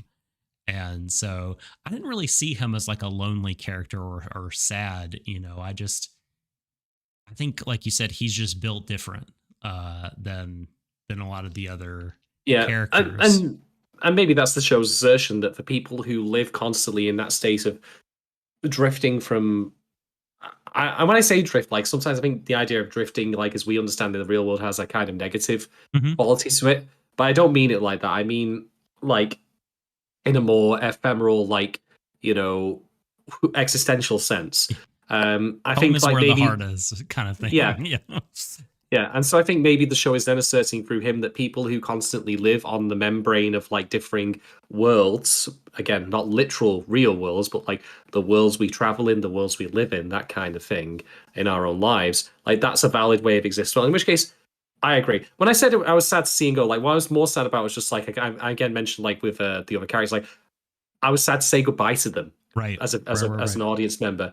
Hmm. Which again I think speaks to the quality of the show that even if it is very abstract, very conceptual, that we can still give a shit about these characters in such a way that it makes me feel sad to say Hugely. goodbye to them. Hugely. But before I go on to address what you just said, for Rackham and for Vorgalia / Valerie, I just want to point out that Rajani is voiced by Hiroki Goto. No, not that Hiroki Goto, but a person called Hiroki Goto, which made me laugh out loud. This is an inside wrestling joke. Okay, I want saying goodbye. Episode 11. Oh man. Episode 11. The beginning of that is one of the most beautiful, touching, poignant episodes of anime. Things in anime, scenes in anime that I've seen in a long time. The funeral service for Nozomi, which Rajani comes back for, right? Like, it was just so perfect. And the whole show has been great about using montage. I think this is like a masterclass in montage, the show. Yeah. There's an incredible one of those where, just the musical selection is perfect, and the editing and the directing of it is just so masterfully done. And it's so like evocative and emotional. And like you said, you really give a shit about all these characters. It did, you love Nozomi, and it just does so much to endear Mizuho and Nagara to you. It shows that how their bond has deepened. It shows how much they care about Nozomi, what kind of people they are, that they wrote everyone to try to get them to come and do this.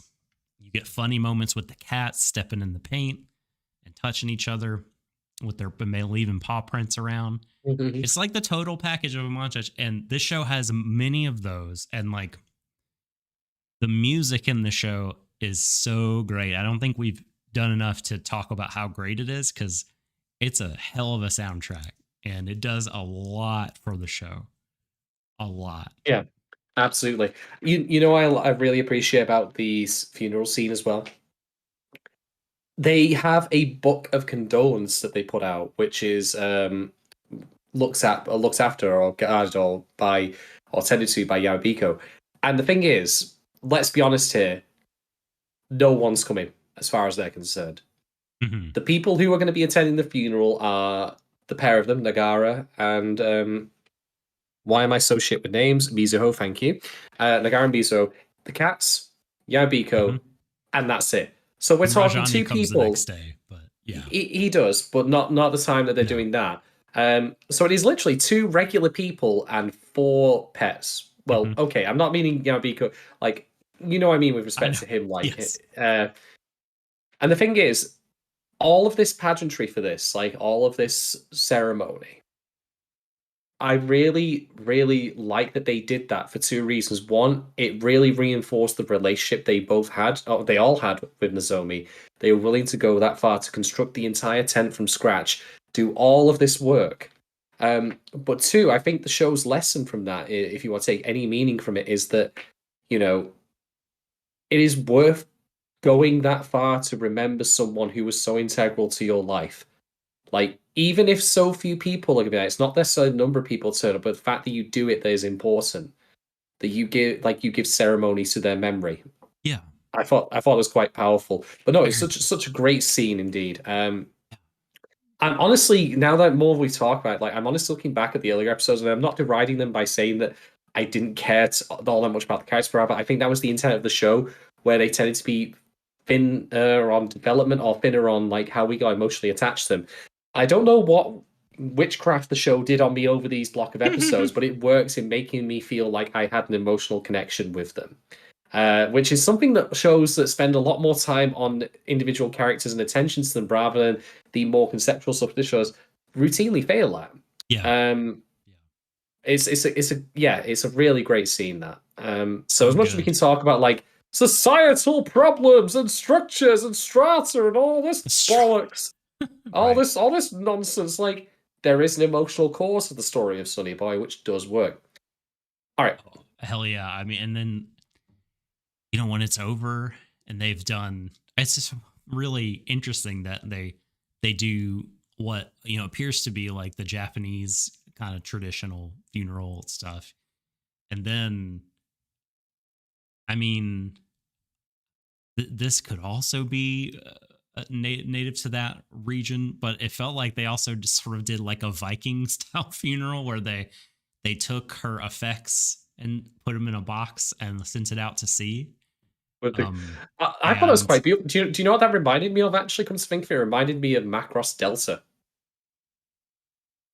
in how so? with what's his name? The guy who actually gets a substantial amount of screen time despite not being a main character and dies partway through. The one who looks like he's out of the Misfits. The pilot. Misheru?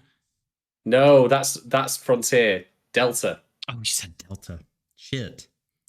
Who dies in Macross Delta? I can't remember. It's Kaname's old flame. The guy who looks like the Misfits guy. Oh, The, God damn the it. guy. I can't. Okay, I know who you're talking about. I know who you're talking about. Yeah. Black Okay. Black Skull Knight like pilot dude, like because mhm. he gets a similar thing where his effects are set out to sea, and like I always feel very touched by that. I must say, like it works. They have that great scene where it's like after all the ceremony and ritual, it's like they Mizuo had held it together the whole time, and then she just has a good cry. Yeah, she breaks Looking down. out over the water, like it's so great. And then they have that night to mourn, and then sun comes up, they get up and dust themselves off, and they're like, Ikuzo, let's go. Here we go. Let's do it. It's time Let's do it. to get the hell out of here. Yeah, absolutely. Okay, my next talking point is just a brief one, but I want to tie what I said about episode 7 and 8 together with what happens in episode 10 with the girl who can read minds. Because in episode 7, as I mentioned, Nagara eventually shows that one person can indeed turn a world upside down. And what I'm thinking that the show is trying to hit home again with episode 10, that character I mentioned, whose name eludes me at the moment, Yeah, I can't is remember. that she has like an understanding, a reading of all these characters. She knows that Azakaze is being seduced, not literally, I think, but by Misaki. You know, and that he has conflicting feelings. Like he doesn't get like her in specific, but he likes Nozomi. Like it's a very curious, like love quadrangle nonsense where there's, you know, like there is the person who he wants, the person who wants him, and all this sort of stuff. But really, he's being, you know, entranced by someone who wants nothing from him other than to abuse him. She has by virtue of her power, a complete understanding of all this, but doesn't really act until it's too late. Indeed, it's Misaki who actually points out, "Oh, she can read everyone's minds. I know this Figures it out somehow," yeah. which is kind of bitterly ironic, actually, that she figures that out and then points out first. But rather, the point I'm trying to make here is that I think it goes to show, like that, as far as Sonny Boy's conception of superpowers goes, I think that, like I said, with the idea of Kodama's like world bending stuff being more the investment of one's worldview in her and allowing her to shape it by proxy. I think that in this case here, like it goes to show like she had the means to intervene at any point but didn't do so. And so I think it's trying to say that it's a question of there's a lot of power inside people like us. Maybe we don't have a complete understanding of people, we have a reasonably partial one, or through one simple action, we can turn an entire community's world upside down. It is the will to do something about it that is important, and through her inaction, the sequence of events gets more complicated, and eventually, I don't think it ultimately would have stopped Nozomi's death, regardless of that. But I think that she should have intervened earlier. And I'm not trying to criticize her character, because it's a difficult thing for anyone to do, to step up, and put themselves out there. Like it's really hard.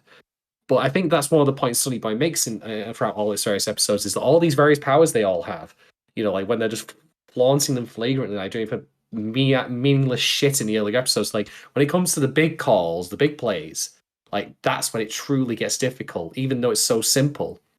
And so I think it's just trying to remind us that, hey, if you can do something, you don't literally have the power to read minds, but you have probably a good idea of what someone's thinking or feeling, and maybe you should act on it. That's how it ties this whole thread together. Remember the baseball monkeys? How could I forget? I the just secret wanted to Monkey ask Island. I just wanted to remind everyone that the baseball monkeys existed in this show. Yeah. This is a potential racism in sports, allegory as well. that black people are, as I mentioned before, that black people are only relevant to certain people when they're performing for their entertainment in one form or another. I'm just saying. Boy. But anyway, right. That's my. I have one more talking point after that. But do you have any more Oh to add, though? God.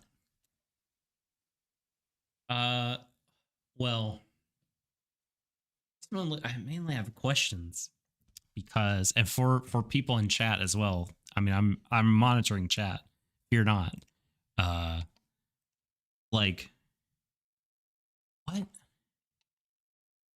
what did you make of the two brothers that were fighting each other over the hair count?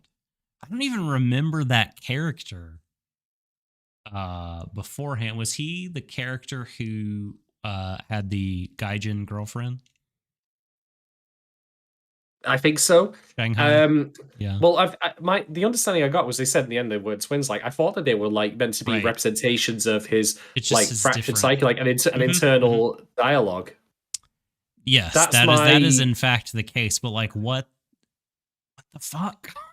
Why it it took up a lot of a lot of an episode and I'm like, what's what's going on here, man? I mean, is it anything beyond the very obvious, like, uh, don't go to war with yourself kind of situation? I don't know. I don't know. It I was don't know. I'd have to rewatch, pass it, or seek out all uh-huh. Spears. Like I'll admit that this one just has a big old question mark in my brain. Yeah. And again, to reiterate, that's not the fault of the show. This isn't like where I've criticized stuff like you mentioned Carter before for making no fucking sense or being a waste of its own concepts. To just bring that home again. This is just. I'll freely admit that there's probably something to this that I'm not quite clear on. And hey, Yeah, if you listening at home or on the bus or hopefully you're not doing anything like open heart surgery while listening to our podcast, just please. saying. But if you want to chime in and offer your thoughts on what your interpretation of that element is, or any element of this show for that matter, Please. stick around for a little bit. We'll give you full details. But you can also just message us at Warui Deshou on Twitter and just say, "Hey Mhm. guys, this is what I think it means." And I'd be like, "Hey, cool. Thanks for the insight." Yeah. Or waterydeshow at Gmail. I'll even throw the Or finger gun at you. like, and then Aki Sensei, like, I am, again, this is not me saying, like, the show is so dumb, man. It's more me saying, like, I need help in having a fuller understanding of her role in the larger story. Oh, she has two reasons she's in that story. But anyway, sorry. The easy jokes are easy. I've got to make them while I've got the opportunity. Damn it. Ah. All right. Well, I No suppose I'll get to favorites, no Mal favorites. my. I suppose then I'll get to my final talking point, which is this. Um, the ending of, or rather, the build up and end of episode 11, where they literally build a spaceship, So is good. such. It's an obvious but brilliant like way of solving the entire idea of drifting. Because the whole thing about drifting is we solve a problem, we just kind of get whisked away to somewhere that's random. Mhm. There's some sort of strange thing to say. And so what do you do to like seize control of where you end up? You take direct ownership, you put yourself in the driving wheel and leaving all of those various worlds that keep shifting and changing behind to forge out into a great unknown. Hopefully with the idea of getting home, but at least it's not there anymore, is the ultimate answer to that. And it's the answer that also is met through a lot of hard work. Because don't know if you know, building an entire launch facility like Cape fucking Canaveral amongst two people is a lot of work, even if you do have superpowers that can bring in like construction equipment and all this other good shit. It's But okay. rather I've played Kerbal Space Program. I know what I'm doing. Step aside. I've played a bit of Alpha Centauri in my time. I got the planet ending. It's fine. But again, point being though is like I also like that it isn't something that Mizuho just literally goes one spaceship, boom. They really work for it, and it goes to show like that there are no easy answers to breaking away from this idea of drifting, of feeling like you don't belong somewhere. You really have to work hard for it, like as expressed through the fact they constructed the fucking spaceship. Hmm. but it is such a perfect like visual metaphor for the solution. And that's why I said, like, even though to answer Riku's question originally, that I felt like this show would have been less without episode 12, there is still artistic merit in that kind of ending. Because bear in mind that we're talking about the ending of the show, but there is also the ending to the episode in of itself, of course. And so ending on that flourish of them getting into space and then finding their way onto this weird space like cable car thing, whatever it is very, very end of Half-Life, surprisingly enough. I'm just very glad that they didn't get met by the G-Man. That would have been awkward. Time to choose. Head crabs. No, no one wants those. Like, no, I the whole thing really, really worked for me. Like, as I say, when I say it seems obvious, like the idea of, we're leaving this world behind to find a new one on a spaceship. Yeah, of course. But it was earned. Yeah. And they didn't sugarcoat the effort to make it happen. Even inside the fact that Mizuho has unlimited resources behind her. Still, at the time, we see Nagara like actually using one of Rajani's tools to like put various parts in place. And I think in the end it goes to show like that, hey, if the world you're given, like the world you keep falling into, isn't right for you, if it's just full of these random things that don't feel useful, find your own. Go forge your own destiny. Take ownership, take control of it. Go into the great unknown. Like that's what space is. Who knows what you might find out there, but at least it's something you've decided for yourself. Bingo des. Steven Spielberg des. Jesus Christ. There's a man who loves rockets and space.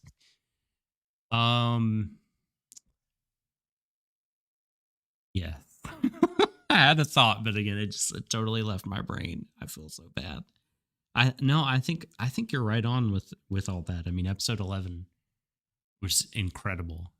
I said, man, I did not expect to feel so attached to the show.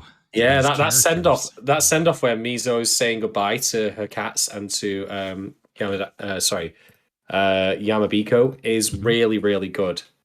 Like where she gives him like that hug and says, "Thank you for everything you do with us," and then she's almost like, yeah, it's great. I will also say, just as a small side note here, I've read like a couple of different books from some sci-fi authors. One of which I think was what was it called again? It was a collaboration between Stephen Baxter and Terry Pratchett, where they do world hopping. I've mentioned it on the podcast before. There's another one by Stephen Baxter where he's talking about like the idea of a world stitched together from various points in history. And the whole concept's like a Sonny Boy reminds me a lot of that.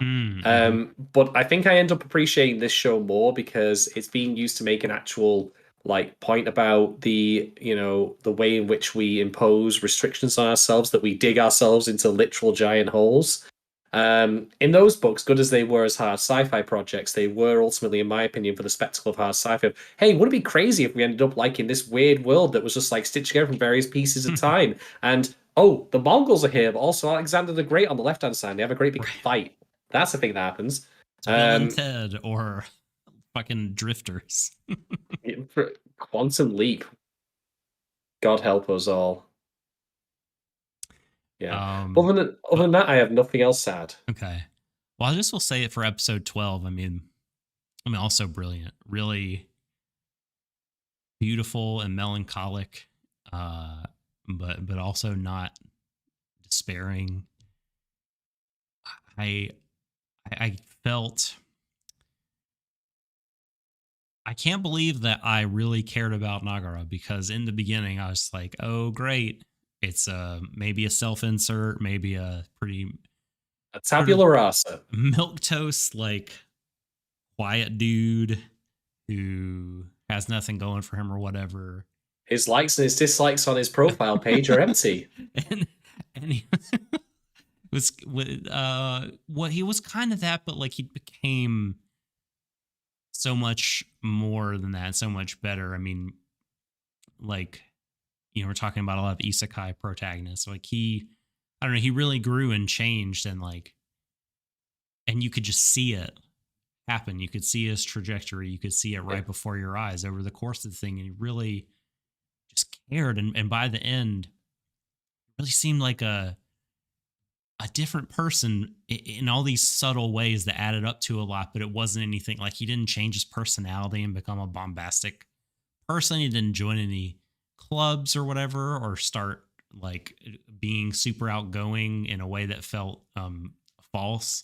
Like he was just himself, but there was just he felt like he had a little bit more of a place, a little bit more confidence about himself, more of like self-possessed and like I'm in control of my destiny here. I'm going to choose a direction for myself and not drift along.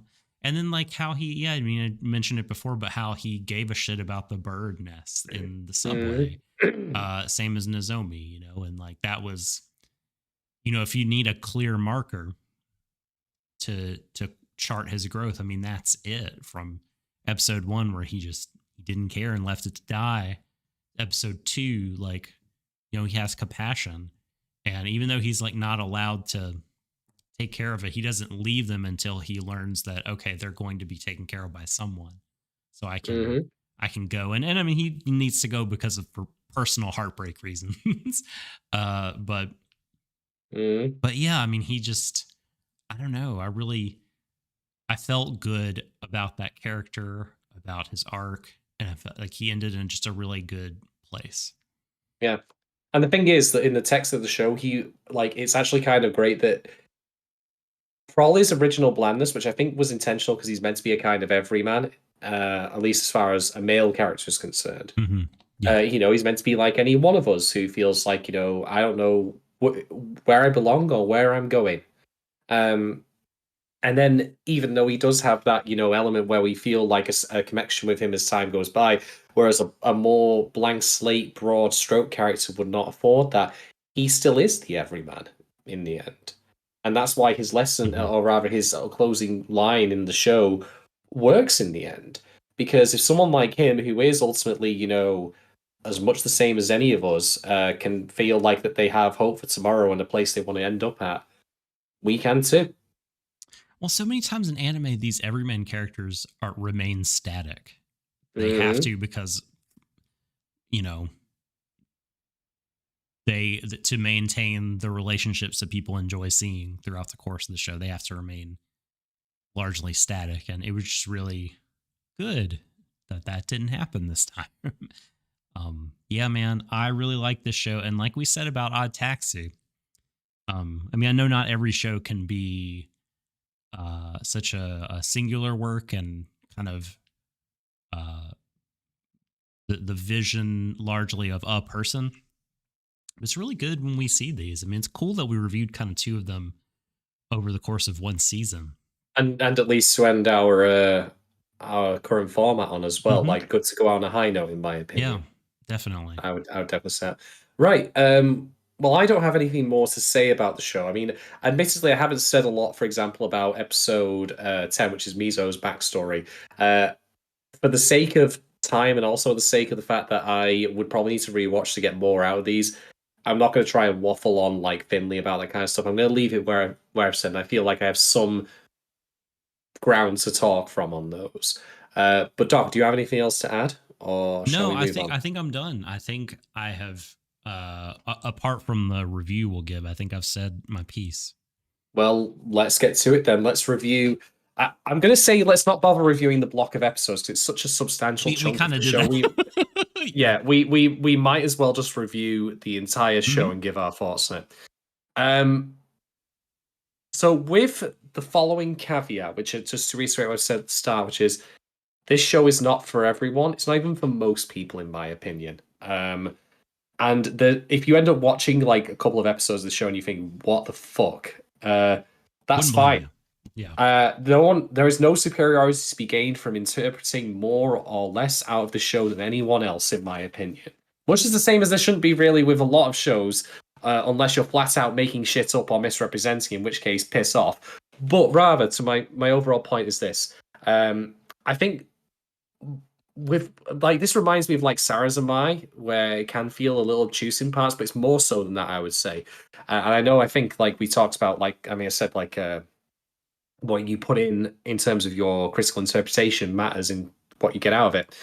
Um, but for me, I alone want to rate the show really highly just because of its singular vision and the fact that it is so unashamedly what it is. It is very much unlike pretty much anything else I've seen. Again, maybe apart from like some of the more existential Ikara stuff or Satoshi Kon, that kind of stuff, but it's operates in that kind of wheelhouse where it has a creator's singular vision in it. And that alone deserves applause, especially in this year. And the fact that it was executed as well as it was is also really quite tremendous. I mean, it's a great looking show. It's quite striking in parts with its visuals. I would say that you could probably fill an art gallery with some of the static backgrounds of these shows, of these episodes, because they really do look quite beautiful. And I think the pastely like light watercolor of all of it also really helps sell like how this is very otherworldly. There's a lot of great stuff there. The fact that it manages to balance making me care about the characters with its very, very broad, like like utopia, as in the book that is, the old class, the ancient book Utopia, like examinations of society, works, but it never feels trite. It doesn't feel contrived. Even if, like, you might think in the end it does come across as a bit like wishy-washy, like, oh, it's all grim and grist and terrible in a real world. But Nagara's got opposites in the future. And the truth of the matter is, like, that's something. I'll take that as opposed to nothing, like, or unreasonable changes that happen overnight, like when we said about like with Decadence, for example. But that's a discussion for another podcast we've already done. So in the end, for me, while I do think some of these episodes washed over me a little more than others, and with all that caveat in mind that this is just strictly my interpretation, does not reflect on your own if you've seen the show or haven't yet, I am going to give Sonny Boy, in the end, 4.5 custom-made spacesuits out of 5. As far as if I'd ever rewatch it, the honest truth is probably not, just for a lack of time. I think this is going to be, like I said about size, where it may not necessarily have a lot of sticking power on me in terms of like my own personal enjoyment, where I go watch it back because I just still like it, like I do with, say, Land of the Lustrous. But like with Odd Taxi, I think it's going to stick around with me for where I will use it as comparison points in future critiques. Because I mean, it's like we said with Odd Taxi, its own right, where you have no excuse for not making your script as tight as it should be for your material in the way that they did. And I think in turn, I would also say, like, if shows like Sonny Boy can exist and be successful, and I hope it was successful, I don't really have the metrics to back that up. What's your excuse for producing like the same old slurry as everyone else? Money. Fuck you. Need money to live. Yeah, I suppose. Anyway, Capitalism, baby. Over to you, Doc. Yeah, so my rating is the same as yours, 4.5 lady bangs, just in the middle out of 5. This rating for the overall thing, I think is higher than I gave the previous 2 blocks. And I think it's because A, on the strength of the second half of the show, and B, like the whole of the show. I just thought the show was so beautiful. It was, I mean, I would rather have so much kind of going on and a density of symbolism and things like that than so little. So there's that. I don't mind being kind of awash in abstract concepts and, complicated themes and things like that. It admittedly, first watch especially, a lot of it's going to go over my head, but even when I wasn't like grasping what was going on totally, like, how does this fit in? How does this character work? What's the explanation of these powers? Like, what's happening mechanically here? Like, it was just so goddamn like gorgeous and compelling visually. Not just that it was pretty, but like it was stunning a lot of the time. Just engaging, yeah. Visually, just so much was like going on, and really interesting things were going on. Uh and it had episodes like episode 9 and episode 11 that I just thought were like just utter brilliance. And I loved the characters. I mean, I really came around on them, and I think this is a show that I this is the kind of thing I might show to Annie sometime. I think she might Mm, enjoy it visually, if nothing else. I mean, yeah. and she's a lot more of a, as an English literature student, she's a lot more of a um how do I say it? Like her, she's a smarter person than me A when it literary comes to that. critic? Yeah, so like I think that she would get a lot out of it there, and I think I would get a lot out of it. I think you could watch the show a number of times, and the reason it has high rewatch value potentially for me is because I don't think it will be the same experience each time. Yeah. I Yeah, think it will be absolutely. such a different kind of. I mean, you just come away with different impressions, notice different things. Details you may have missed, little things like that. You could be under the influence and have a fantastic time potentially with this show, you know? So there's that aspect to it. Um, so this is it's a deep well of a show, and it's not a show that I think like, oh, if I only watch it enough times, I can totally understand what's going on. I can build the definitive Sonny Boy wiki, like Oh list gosh. of what's happening and how it connects. I sort of don't care about that. I mean, all that sort of stuff is like so secondary to me, of like the raw emotion of it, um, and how I felt about the characters in the end, and the aesthetic qualities of the show, which I think are just so high. This is such a daring show. Um, it's wild that it got made, and it got made in this way, and that it was such a consistent show. Like the things that it was good at, it was really good at from beginning to end, I thought. And I mean, some things it got better at, but it never, the things that it, I think, came out of the gate strong with, I don't think it ever really faltered with. Mm, Um, and as you say, it's not really going to be for everyone, but I think, if you like anime, um if you're a person of good taste, no, if you're a sort of person who you've been in anime fandom for a couple years, and you feel like you have a good grasp of like anime tropes, you've like, okay, I've seen a bunch of shonen stuff, I've seen the shojo, I've seen some of the big heavy hitters, like I know, your Attack on Titans and your Death Notes and your Code Geasses. Like I kind of get all those, and like I understand the formulas the anime is playing with. I think at that point, when you're kind of well acquainted, you ought to at least try some more lyrical and experimental anime to see that like this medium can, and often does, do things outside of the formats that are a lot more ubiquitous and popular, like your isekais and long running shonen battle stuff, which has its place, and I like it, and it's great, it's fine. But man, uh, this is something you probably won't see all that often, and I think that if you like this show, I would say seek out Mind Game, the that movie I talked about at the beginning of the show, directed by oh, I've forgotten his name even though I said it already, Masaki Yuasa of Devilman Crybaby fame.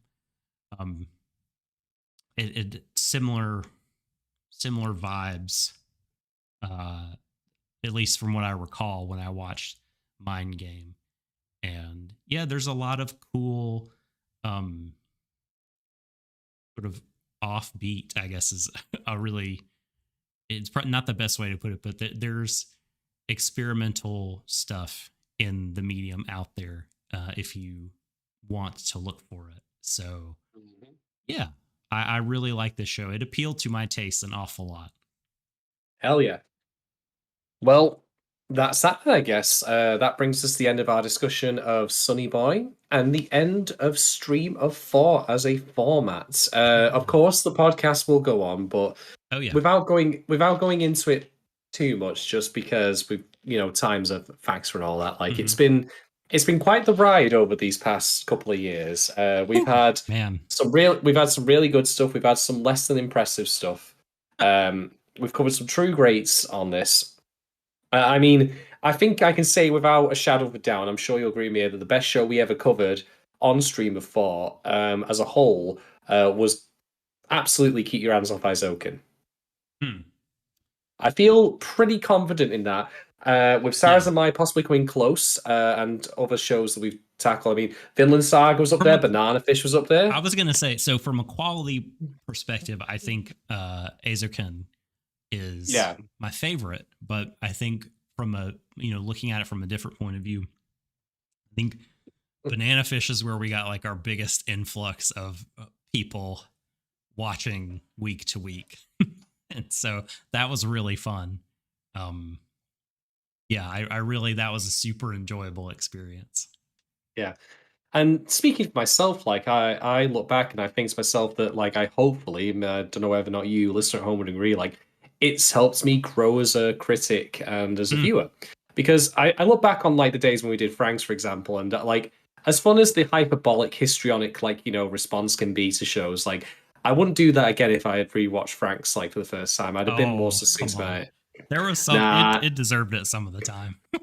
it did, but I think I went a bit too far with the benefit of hindsight. Like, I think that ultimately now looking back, like I'm glad that like I've had the opportunity to like grow in my opinions and grow in my worldview, to widen my perspective, and that's in no small part due to this podcast. So yeah, it's been quite the ride. I'm Kerrigan. sad. I'm I'm sad to see it go, but we have to unfortunately concede to like our own demands and our own lives and all that, Yep. and of course just the fact that the format needs to change as well for us to continue the podcast. Mhm. But I will say this. Firstly, I want to give a massive shout out to the various guests that we've had on the podcast throughout the time that we've been doing it for Streamer 4 and even before. But like for Yep. example, we've had for example Mark from Ono Anime. Oh Much yes. shouts out, much appreciation to them for their Mhm. contributions at various points. Shouts to Emily Rand for her contributions Mhm. to, I think it was Sarah's and My. Was she on Sarah's and My? I'm sure she was She at least was at on one Sarah's point. and My, Yeah. absolutely. And Wonder Egg as well, I believe. Yes. Yes. Mhm. Yes. As and Uh, more, right? And Frank's, oh this is yes, yes. pre YouTube, but she was in the Darling of the Franks days. Uh-huh. Also to James Beckett, Oh, of and course. Suritama, but that was second stream. Yeah. Yeah, and James So Beck. James, yeah. James, Shouts to James for his contribution for to that. sure. Yep. We had a good chuckle about various things in Frank's that one. Of course, Alexander Schmidt, Alexander, yeah, perennial the perennial chef. contributor, intensely smart man. Always Mhm. great to have him along. I may be missing people. I freely admit here.